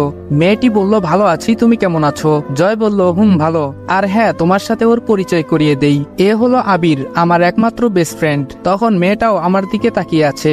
আমি বললাম হ্যালো, আমি আবির। মেয়েটি বলল আমি মারিয়া। তখন কিছু খাবার অর্ডার দিল। আমরা সন্ধ্যার দিকে সেখান থেকে বের হয়ে আসলাম। আসার সময় আমি ড্রাইভিং করছি, আর পেছনে জয় এবং মারিয়া। মারিয়ার কাছ থেকে বাসার ঠিকানা ম্যাপে সেট করে নিলাম। দেখলাম জয়দের বাসা থেকে প্রায় 1.5 ঘন্টার পথ দূরে মারিয়ার বাসা। তার ঠিকানা ম্যাপে থাকার কারণে আর সমস্যা হলো না। অপরদিকে ওরা দুজন পিছনে কথা বলছিল, তাদের কথা শোনার প্রয়োজন নেই। মারিয়াকে ওদের ওখানে নামিয়ে দিয়ে আমি চললাম আমার বাসার দিকে, আর জয় পেছন থেকে সামনে এসে বসলো। আমার বাসায় আসার পরে জয় ওর গাড়ি নিয়ে চলে গেল। আমি সিঁড়ি বেয়ে উপরে উঠতে লাগলাম। আপনাদের একটা কথা বলে রাখি, এখানে আসার পর মাঝে মাঝে হাসানের সাথে আমার কথা হয়। আমি আমার ফ্ল্যাটে এসে কলিং বেল দিলাম, একটু পরে নাইম এসে দরজা খুলে দিল। এখন নাইমের পড়ালেখাও ঠিক মতো চলছে, আর আমার লেখাপড়া হয় মাঝে মাঝে। সকল কাজের মধ্যে পড়ালেখা করার সময় হয় না। আমি বাসায় গিয়ে আজকে কিছুক্ষণ পড়লাম। তারপর আন্টি এসে খাবারের জন্য ডাক দিলেন। খেয়ে রুমে এসে ফোন টিপতে শুরু করলাম। ফোন ব্যবহার করতে করতে কখন যে ঘুমিয়ে পড়ি ভাবতেও পারিনি। পরের দিন সকালে আজানের সময় আমার ঘুম ভাঙে। আমি উঠে ওযু করে নামাজ পড়ে নিলাম। একটু পরেই বের হলাম সকালে মর্নিং ওয়াক করার জন্য। তারপর বাসায় এসে সকালের খাবার খেয়ে অফিসের উদ্দেশ্যে রওনা হলাম। ড্রাইভার বলল স্যার গাড়ি স্টার্ট নিচ্ছে না, গ্যারেজে নিতে হবে। আমি বললাম আচ্ছা নিয়ে যাও। অপরদিকে নীলা আমার আগে অফিসে পৌঁছে গেছে, আর জয় নীলাকে দেখে অবাক। জয় বলল আরে নীলা, তুমি আমাদের অফিসে কি মনে করে? নীলা বলল কেন, আবির বলেনি? আমি তো ওর পার্সোনাল সেক্রেটারি। জয় বলল ওহ আচ্ছা, ও আমাকে সারপ্রাইজ দিতে চেয়েছিল, আর এটা যে তুমি তা আমি ভাবতে পারিনি। তুমি এখানে আসলে কেন? তারপর নীলা জয়কে সব বলল। এর মাঝে আমি চলে আসলাম। আমি বললাম কি ব্যাপার, কি কথা হচ্ছে? জয় বলল তোর সারপ্রাইজ তো এখন আমার সামনে। আমি আর নীলা আমার রুমে এসে পড়লাম। আমার পাশে তার ডেস্ক, তবে এর মাঝে একটা কাচের দেয়াল আছে। নীলাকে অল্প বোঝানোর পরেই ও সব বুঝে নিল, কেননা ও বেশ দক্ষ এই বিষয়ে। আমি খেয়াল করলাম সে কাজ অনেক দ্রুত করে, তাই আমার কাজ কমে গেল। এমনই একদিন আমি একটা কাজ করছিলাম, তার কাজ না থাকায় আমার কাছে আসে, আর আমার ফাইলটা নিজে নিয়ে নেয়। সে নিজেই ফাইলটা সলভ করে দেয়।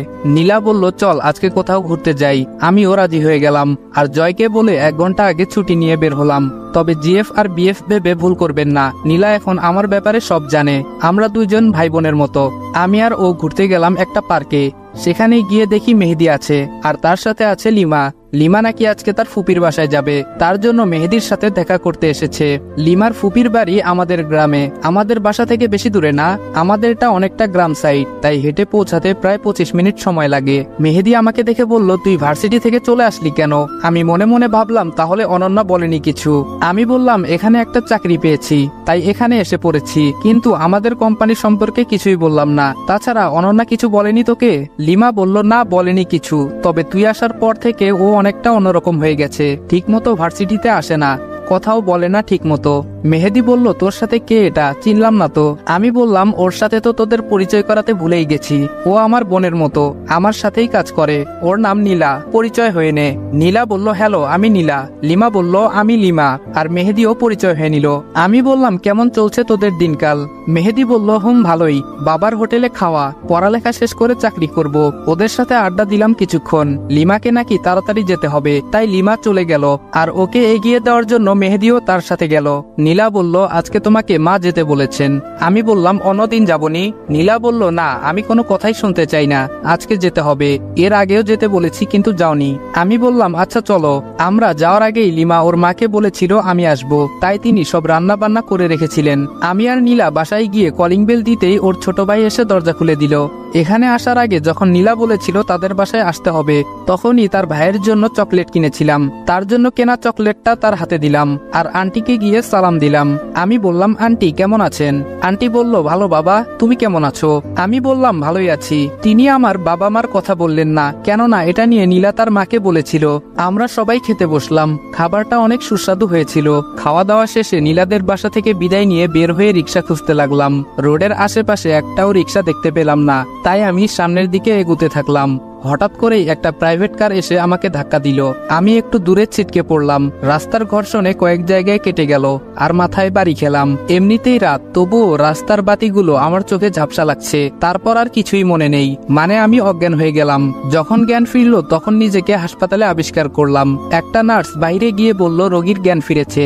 আমাকে যিনি হসপিটালে এনেছেন তিনি ভেতরে আসলেন। আমি উনাকে দেখে তো একদম অবাক, কারণ তিনি ছিলেন রায়হান চৌধুরী। আমি উনাকে দেখে উঠে বসতে লাগলাম, কিন্তু তিনি উঠে বসতে না করলেন। বলে রাখি, শরীরে কয়েক জায়গায় কেটে যাওয়ায় আমার গায়ে জামা ছিল না, যার কারণে খালি গায়ে ছিলাম। আঙ্কেল বললেন, এখন কেমন লাগছে বাবা? আমি বললাম, জি আঙ্কেল, অনেকটা ভালো। কিন্তু আপনি আমাকে আনলেন কিভাবে? আঙ্কেল বললেন, আমি অফিস থেকে ফিরছিলাম আর ড্রাইভার গাড়ি চালাচ্ছিল, তার কিছুটা ঝিমুনি আসছিল মনে হয়, তবে আমি খেয়াল করিনি। যখনই গাড়ির সাথে কিছু ধাক্কা খেলো তখনই আমি চমকে যাই আর ড্রাইভারকে গাড়ি থামাতে বলি। যখন দেখি তুমি কিছুটা দূরে পড়ে আছো, তখন ড্রাইভার আর আমি দুজন তোমাকে গাড়িতে আনি। তোমার শরীর থেকে তখনও রক্ত বের হচ্ছিল, তাই তাড়াতাড়ি কাছের একটা হসপিটালে শিফট করি। তোমার কালকে রাত থেকে জ্ঞান ছিল না, এইমাত্র তোমার জ্ঞান ফিরলো। এই নাও তোমার ফোন।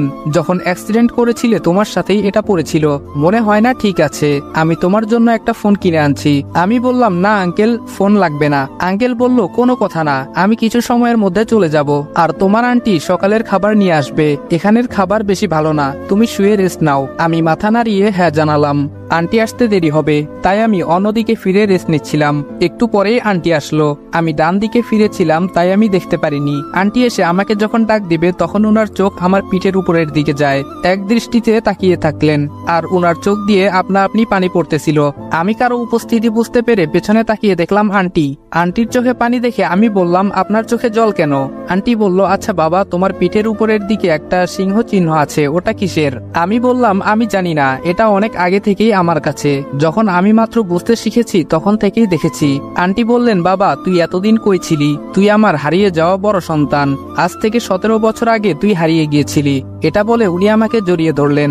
আমি কিছু বুঝতে পারছি না, উনি কিভাবে আমার মা? আমার তো মা আছেন। তাহলে কি ভাইয়া যে কথাটা বলেছিল সেটা ঠিক? চলেন ফ্ল্যাশব্যাকে যাই।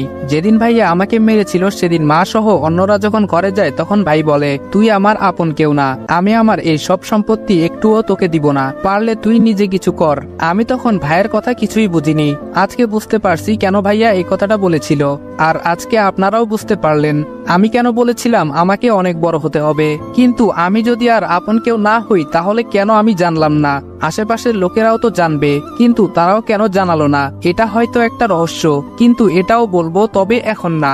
এখানে যা যা হচ্ছিল সব আমার মাথার উপর দিয়ে যাচ্ছিল, তবুও নিজেকে ঠিক করলাম, কেননা এর শেষ পর্যন্ত আমাকে পৌঁছাতে হবে। তখনই দেখলাম রায়হান চৌধুরী রুমে প্রবেশ করলেন আর তিনি দেখলেন মা আমাকে জড়িয়ে ধরে আছে। বাবা ভিতরে এসে দেখলেন মা আমাকে ধরে কান্না করছে। তখনই তিনি বললেন, তুমি ওকে ধরে কান্না করছো কেন? মা বলল, দেখো, এটা আমাদের হারিয়ে যাওয়া সেই ছেলে আব্দুল্লাহ, যে নামে তুমি আমাদের কোম্পানি করেছো। আপনারা অবশ্যই জানেন এই কোম্পানি সম্পর্কে, যেটাতে আমার ফ্রেন্ডরা কাজ করতে চায়। বাবা বলল, ও কিভাবে আমার ছেলে? মা বলল, ওর পিঠে দেখো তোমার মতো জন্মদাগ রয়েছে। বাবা আমাকে এসে জড়িয়ে ধরলেন। বাবা বললেন, আমি জানতাম তুই একদিন আমার কাছে ফিরবি। আল্লাহ তাআলা নিষ্ঠুর না, আর আমি তোকে ফিরে পেয়েছি। বাবা আমার জন্য আনা ফোনটা আমাকে দিলেন। আমার আগের ফোনটা একবারে অচল হয়ে গেছে, তবে সিম দেখলাম ঠিক আছে, তাই সিমটা নতুন ফোনে ভরে নিলাম। তখনই একের পর এক মেসেজ আসতে শুরু করলো। আমি সবাইকে ফোন দিয়ে বললাম আমি হসপিটালে। তখন জয়, নীলা, আন্টি এবং নাইম আসলো। এসে যখন জানতে পারলো আমি এদেশের টপ ব্যবসায়ী ম্যানের ছেলে, তখন তারা অবাক এবং সাথে খুশিও হলো। বাবা বলল, তোমাকে কালকেই বাসায় নিয়ে যাব। আমি বললাম, আচ্ছা বাবা, সমস্যা নেই, তবে আমি এখনই তোমার কাজ ধরতে পারবো না, আর 2-3 মাস পরে তোমার কাজ ধরবো। এর মাঝে নাইমের পরীক্ষা শেষ হবে আর নাইম জয়দের কোম্পানিতে আমার পদে কাজ করতে পারবে। সে ভালো বুদ্ধিমান ছেলে। বাবা বলল, আচ্ছা। আজকে আমাকে বাসায় আনা হলো। এটা বাসা না, একটা বড় রাজপ্রাসাদ। আমি যাওয়ার পর রায়হান চৌধুরীর মেয়ে, মানে আমার ছোট বোন আমার কাছে এসে বলল, মা এই ছেলেটা কে? তখন মা বলল, ও তোমার বড় ভাই, তুমি ভাই বলে ডাকবে। অরিন বলল, আচ্ছা ঠিক আছে। এর কিছুদিন পরে আমার ফুফাতো ভাই আমাকে ফোন করে যা বলল তা শুনে আমার পায়ের নিচ থেকে মাটি সরে গেল। হাসান বলল, মামি অনেক অসুস্থ, আমি আর ভাবি মামিকে হাসপাতালে নিয়ে এসেছি। তোর ভাই একটা কাজে দেশের বাইরে গেছে, 3 দিন পরে আসবে, তাই তুই এসে দেখে যা। আমি বললাম, আচ্ছা দেখি কি করা যায়। তারপর আমি মা বাবাকে গিয়ে বললাম আমার আম্মু অসুস্থ। আগেই বলে রাখি, পালিত মাকে আম্মু বলবো আর এখন এদেরকে মা বাবা বলবো। বাবা বললেন, আচ্ছা ঠিক আছে তুমি যাও, আর তোমার সাথে আমরাও যাব। আমি বললাম আচ্ছা ঠিক আছে। তারপর আমি আমার রুমে গিয়ে রেডি হয়ে নিলাম, বাবা মাও রেডি হয়ে নিলেন। গাড়ি নিয়ে রওনা হলাম আমাদের গন্তব্যে। হাসানকে বলেছি হাসপাতালের ঠিকানা মেসেজ করে দিতে, তাই সে আমার ফোনে টেক্সট করে দিল।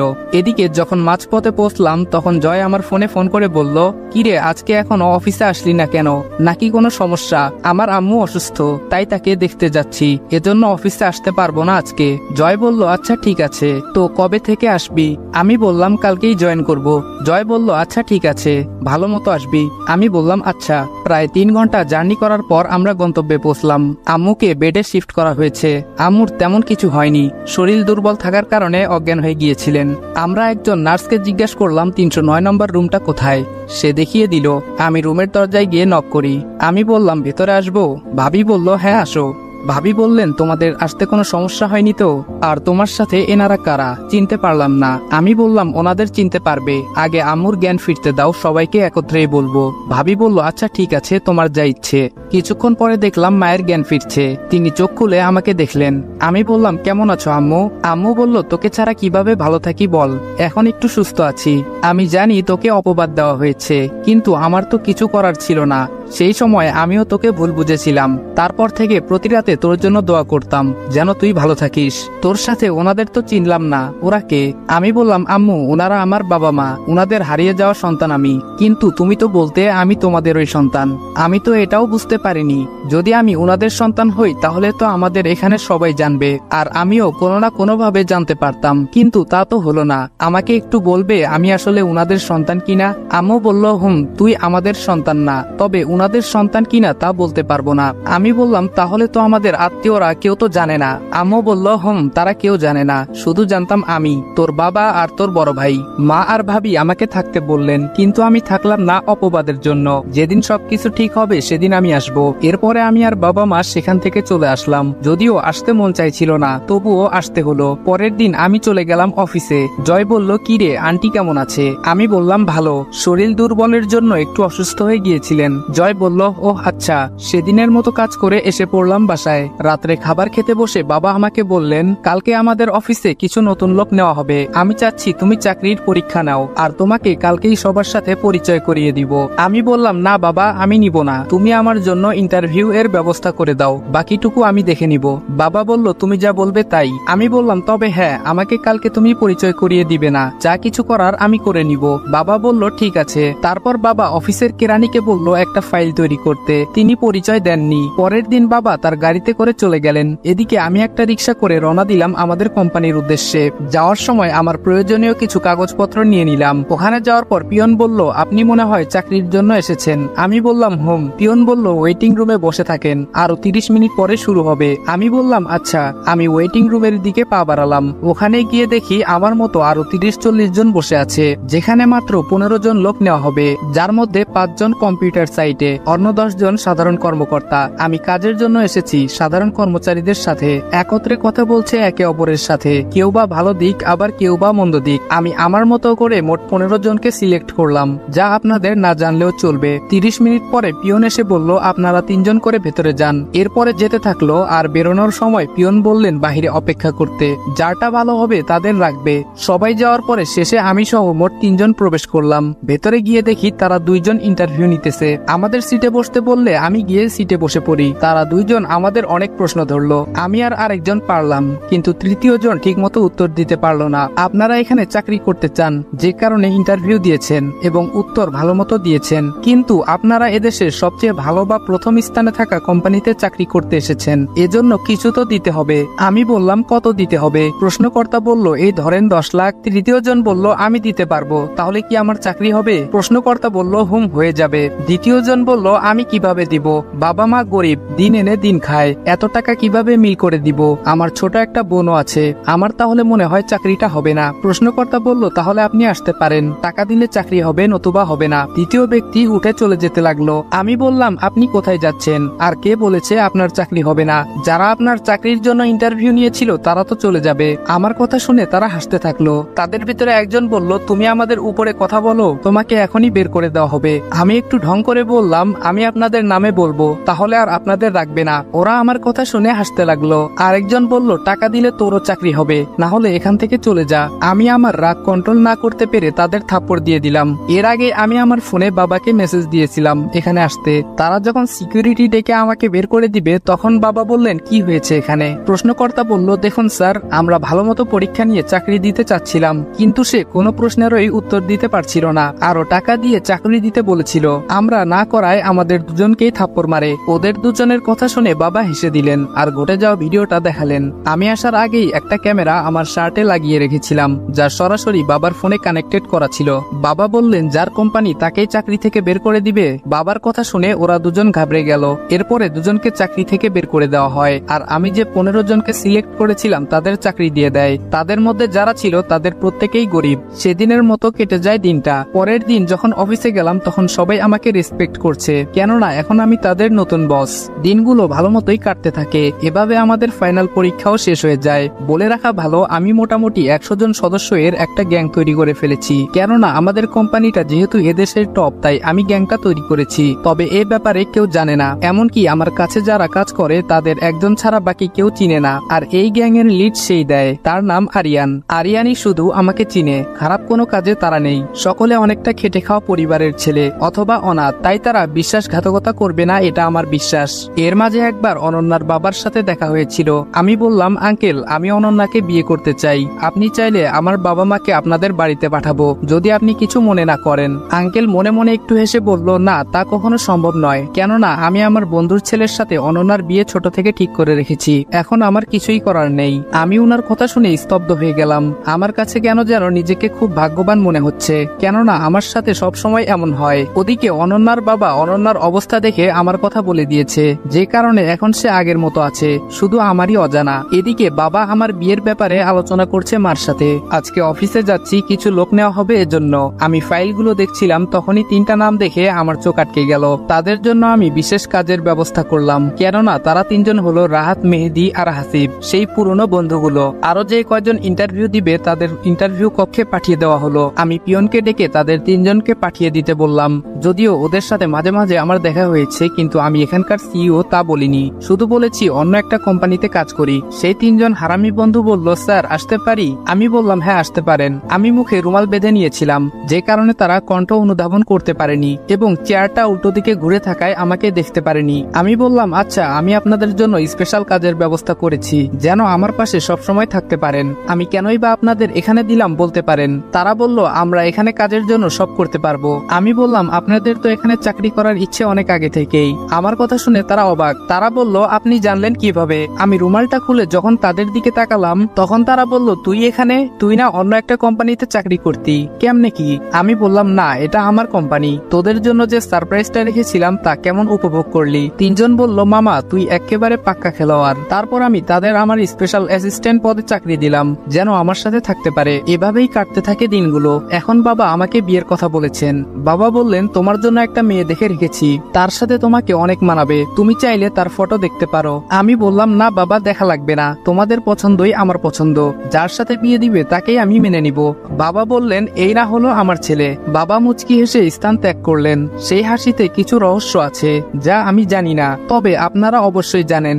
আমি বাবাকে অনন্যার কথা বলতে গিয়েও পারিনি, কেননা আঙ্কেল আমাকে তার ছেলের মতো করে ভালোবাসতেন, কিন্তু তার দেওয়া তার বন্ধুর কথা তো আমি নিজ হাতে ভাঙতে পারি না। নীরবে রয়ে যাবে আমার সব কান্না। কেন আমার সাথেই এমন হয় সব সময়? যাকে প্রথমে ভালোবেসেছি তাকে চিনতে না পেরে বাড়ি ছাড়া হয়েছি, যেখানে তার ভুল ছিল না, অযথা আমি ঘৃণা করেছি। আর এখন সে আমার মায়া ত্যাগ করে অন্য কোথাও। এরপর যখন অনন্যাকে পেলাম তখন সে হবে অন্য কারো।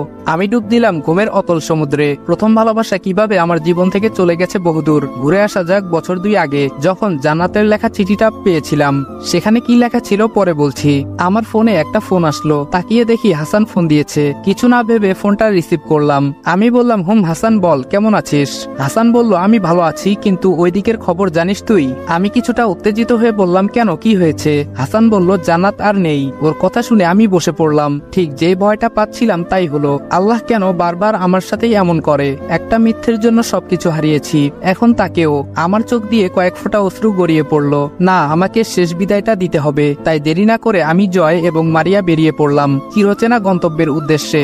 সাথে আমার বিশ্বস্ত লোক, যে আমার গ্যাং লিড দেয়, সে আর 3 জন। অপরদিকে আমার দিকে নজরে থাকা আরো কেউ পিছু নিয়েছে, তা আমার অজানা। চিঠিতে কি ছিল এখন বলি। সুপ্রিয় আবির, আমি জানি তুই আমাকে অনেক ভালোবাসিস, আর আমিও তোকে অনেক ভালোবাসতাম, কিন্তু দেখ, একটা ঝড়ে সবকিছু শেষ। এখন তোকে বলি, সেদিন আমার সাথে কি হয়েছিল।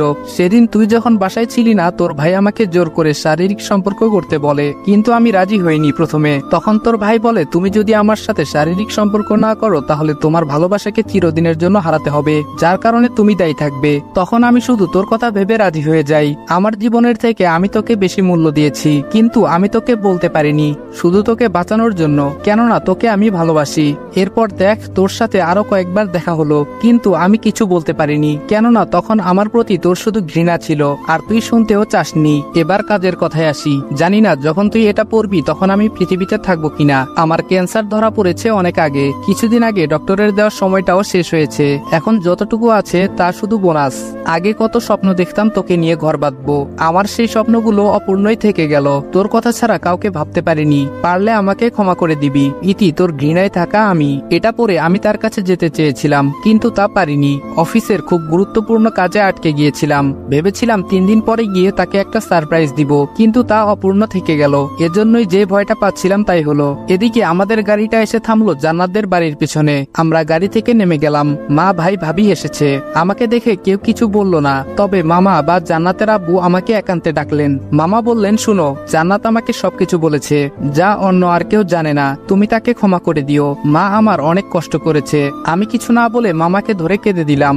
যদিও ছেলেদের কাঁদতে নেই, তবুও নিজেকে কন্ট্রোলে রাখা সত্যি খুব কষ্টকর। এরপর আমি জয় ছাড়া আর কারোর সাথে কথা বলিনি। শুধু মনে মনে ভাবছিলাম, যা হবে মাটি দেওয়ার পর, এখন কিছু করব না। জান্নাতের জানাজা শেষে মাটি দেওয়ার কাজ সম্পূর্ণ হলো। বাড়িতে এখনো মানুষ আছে। আমি মামার ঘরে আসলাম। সেখানে গিয়ে দেখি কয়েকজন আছে। কিছুক্ষণ পরে ওনারা চলে গেল। আমি ভাবলাম, যা কিছু করার এখানেই সমাধানটা করার উপযুক্ত সময়। আমি হাসানকে দিয়ে সবাইকে ডেকে পাঠালাম। সকলে আসলো। আমি বললাম, ভাইয়া, আমি চাইলে যেদিন মিথ্যা অপবাদে বাড়ি থেকে বের হয়েছিলাম সেই দিনই সবকিছু বলতে পারতাম, কিন্তু ভাবির কি হবে তা ভেবে আমি বলিনি। কিন্তু জান্নাত আমাকে যা বলেছে তার জন্য শুধু তুমি দায়ী। কি দোষ ছিল আমার? আমি তো তোমার কিছু করিনি। কেন করলে আমার সাথে এমন? সকলে নীরব দর্শকের মতো চেয়েছিল। সব যেন তাদের মাথার উপর দিয়ে যাচ্ছিল। ভাইয়া বলল, আমি সম্পত্তির নেশায় অন্ধ ছিলাম, কিন্তু দেখ, পরে তোকে অনেক খুঁজেছি, কিন্তু ফলাফল স্বরূপ শূন্য। আজকে যেহেতু তোকে পেয়েছি, তাই ভেবেছিলাম সবকিছু মিটিয়ে তোকে বলবো, তারপর তুই যা শাস্তি দিবি তাই আমি মেনে নিব। তবে শুন, আমার মাথায় কি ভূত চেপেছিল সেই দিন। তোরা কেউ বাসায় ছিলি না, যার কারণে আমার মাথায় শয়তানি বুদ্ধি খেলে। তুই আমার আপন ভাই না। আমি তখন চাইনি আমাদের এই সম্পত্তি অন্য কেউ ভোগ করুক। এই জন্য জান্নাতকে আমি অস্ত্র হিসেবে ব্যবহার করি। এরপর তুই সব জানিস। পরে আমি বুঝতে পারি টাকা জীবনের সবকিছু না। একজনকে হারালে সমস্ত টাকা পয়সা তার কাছে কিছুই না। যদিও বাসায় বলিনি, কিন্তু আমি তোকে অনেক খুঁজেছি। এখন তুই আমাকে যে শাস্তি দিবি তাই আমি মেনে নিব। এমন সময় গুলির শব্দ হলো। কিছু বুঝে ওঠার আগেই আরিয়ান এবং তার সাথে থাকা 3 জন শব্দের দিকে 5-6টা বুলেট ছুড়ল। এবার বুঝিয়ে বলি। যখন ভাইয়া কথা বলা শেষ করলো, তখন দেখলো অচেনা 3 জন লোকের মধ্যে একজন আমার দিকে গুলি ছুড়েছে। তাই আমাকে বাঁচাতে গিয়ে ভাইয়ের ডান হাতের বাহুতে গুলি লাগে। ভাইয়া কিছুটা শব্দ করে উঠল। ঠিক তখনই গুলির শব্দের উদ্দেশ্য স্থলে আরিয়ান এবং তার সাথে থাকা 3 জন ওদিকে গুলি ছুড়ছে। ওই 2 জনের নিথর দেহটা মাটিতে লুটিয়ে পড়লো। আরেকজন মারা যায়নি। তাকে কিছু জিজ্ঞাসা করার পূর্বে জ্ঞান হারিয়ে ফেলে। দেরি না করে ভাইয়া এবং তৃতীয় ব্যক্তিকে নিয়ে চললাম হাসপাতালের উদ্দেশ্যে। কিন্তু দুঃখের বিষয় হলো, যাত্রাপথে সেও মারা গেল। আমি অনেকটা চিন্তায় পড়ে গেলাম, কেননা কে আমাকে মারতে চায়? এদের 3 জনের সবাই আমার অচেনা, নাকি আমার জন্য এর থেকেও ভয়ঙ্কর কিছু অপেক্ষা করছে? আমি পড়ে গেলাম ভাবনার জগতে। অপরদিকে যারা আমাকে মারতে পাঠিয়েছিল তারা ভাবছে, ওর সাথে থাকা সিকিউরিটি মেরেছে ওদের, নাকি অন্য কেউ। আমাদের তাকে শেষ করাটা আরো কঠিন হয়ে গেল। সব চিন্তা রেখে আমি ভাইয়াকে নিয়ে ভাবলাম, ভাইয়া যেহেতু আমাকে বাঁচানোর জন্য নিজেকে বিলিয়ে দিয়েছে, তাই ভাইয়া এখন কিছু করতেই পারে না। ভাইয়া তো তার ভুল বুঝতে পেরেছে, তাকে আমি ক্ষমা করে দিব। এটাই ভালো হবে। ভুল মানুষেরই হয়, আর ভাইয়া তো নিজের ভুলটাও বুঝতে পেরেছেন। ডক্টর এসে বললেন রোগীর জ্ঞান ফিরেছে, তাকে দেখে আসেন। একে একে সবাই গেল, সবার শেষে আমি। এখন রুমে আর কেউ নেই। আমি আর ভাইয়া। ভাইয়া বললেন আমাকে ক্ষমা করে দে, আমি বুঝতে পেরেছি, না হলে আমাকে শাস্তি দে। আমি ভাইয়াকে জড়িয়ে ধরলাম আর কেঁদে কেঁদে বললাম আমি তোমাকে ক্ষমা করে দিয়েছি। এদিকে সবকিছু ঠিক করে আমি চলে আসলাম। ভাইয়া সহ সবাই বাড়ি চলে গেল। এখন প্রতিদিন ভাইয়ার সাথে আমার কথা হয়। এদিকে বাবা আমাকে বিয়ের কথা যে বলেছিল আমি মেয়ে দেখিনি। আজকে আমার বিয়ে, পুরো বাড়ি লোকজনের সমারোহ, আমার আত্মীয় স্বজনে ভরপুর। আম্মু, ভাইয়া, ভাবি, হাসান আসছে। আমরা বরপক্ষ থেকে কমিউনিটি সেন্টারের দিকে গেলাম। আমি সেখানে গিয়ে দেখি বাবা কথা বলছেন অনন্যার বাবার সাথে, কিন্তু এটা দেখে একটু অবাক হইনি, কেননা বাবার ব্যবসায়িক বন্ধু তিনি। তবে তাকে দেখে অনন্যার কথা মনে পড়তেই বুকটা কেমন যেন করে উঠল। আমি সহ আমার বন্ধুরা নির্দিষ্ট জায়গায় গিয়ে বসে পড়লাম। কিছুক্ষণ পরে বিয়ের কাজ শুরু হলো। এর মাঝে 3 জন সহ আরো কয়েকজনের হাতে গান নিয়ে ভেতরে প্রবেশ করলো। আমার মুখে ভয়ের ছাপ দেখিয়ে মনে মনে কিছুটা হাসতে লাগলাম। ওরা প্রবেশ করার পর যখন আমার লোকেরা গুলি ছুড়বে তখন আরিয়ান না করে। 3 জনের একজন বলে যাদের কাছে গান আছে তারা ফেলে দাও, না হলে একজনও বাঁচতে পারবে না। আমার লোকজন সব গান ফেলে দিল। এই 3 জন আর কেউ না, যাদের আমি বের করে দিয়েছিলাম। আমাদের অফিস থেকে 2 জন আর অনন্যার বাবার ম্যানেজার। তাদের একজন বলল এই দিনটার জন্য অনেক অপেক্ষা করেছি, আজকে তোকে শেষ করব, আমাদের অনেক বড় ক্ষতি করেছিস। এদিকে আমি হেডফোনে আস্তে আস্তে বললাম শুট। সাথে সাথে যে কয়জন ছিল 3 জনের আশেপাশে তাদের দেহটা মাটিতে লুটিয়ে পড়লো। তারা অবাক হয়ে আমার দিকে তাকালো। আমি বললাম আমি আগেই জানতাম আমার সাথে এমন কিছু হবে, তাই আগে থেকে সবকিছু রেডি করে রেখেছিলাম। সাথে সাথেই তাদের দেহটাও মাটিতে লুটিয়ে পড়লো। আমি যে একটা গ্যাং চালাই এটা এখনো কেউ জানে না। তারা যখন জিজ্ঞাসা করেছিল তখন আমি তাদের সিকিউরিটি বলে চালিয়ে দিয়েছিলাম। এদিকে বিয়ের কাজ শুরু হলো। কাজী বিয়ে পড়ালেন, কিন্তু এখনো আমি আমার জীবন সঙ্গীকে দেখতে পেলাম না। গাড়িতে দেখার কোনো ইচ্ছে ছিল না, তাছাড়া ভেতরে লাইট অফ ছিল। গাড়িটা এসে থামলো আমাদের বাড়িতে। বউকে নিয়ে গেল আমার রুমে। আমি ছাদে আছি বন্ধুদের সাথে। রাহাত বলল আর কতক্ষণ থাকবি, তোর জন্য তো একজন অপেক্ষা করছে। জয় বলল ভিতরে গিয়ে আবার চমকে যাস না, বেঁচে থাকলে কালকে দেখা হবে। ছাদে থেকে নিচে নামিয়ে আমাকে রুমে দিয়ে গেল তারা। লাইটটা অন ছিল। আমি গিয়ে খাটের পাশে বসে পড়লাম। খাটে গিয়ে যখনই তার দিকে তাকালাম তখন আমি 2 হাত দূরে ছিটকে পড়লাম। আমি বললাম অনন্যা তুমি? অনন্যা বলল কেন, অন্যজনকে আশা করেছিলে নাকি? আমি বললাম না, মানে অন্য কারোর সাথে না তোমার বিয়ে হওয়ার কথা ছিল? অনন্যা বলল হুম, কিন্তু ওটা তুমি, আর আমার বাবার বন্ধু তোমার বাবা। কেমন যেন সব গুলিয়ে যাচ্ছে। আমি অঙ্ক মিলাতে লাগলাম। সবার অঙ্ক মিলে আমারটা মিলে না কেন? অনন্যা বলল অঙ্ক পরে মিলিয়ে নিও, এখন নামাজটা পড়ে নাও। আমি আর অনন্যা নামাজ পড়ে বিছানায় শুয়ে পড়লাম। বাকিটা ইতিহাস। পরের দিন সকালে অনন্যা গোসলের পর একটা কামিজ পরে আয়নার সামনে বসে আছে। আমাকে গোসল করতে বলল। আমি ফ্রেশ হয়ে নিচে এসে দেখি সবাই বসে আছে। বাবা বলল সারপ্রাইজটা কেমন হলো? আমি বললাম খুব ভালো, তবে আরেকটু হলে আমি গেছিলাম। আমার কথা শুনে উচ্চস্বরে হেসে দিল সবাই। শুরু হলো আমাদের দুষ্টু মিষ্টি সুখের সংসার।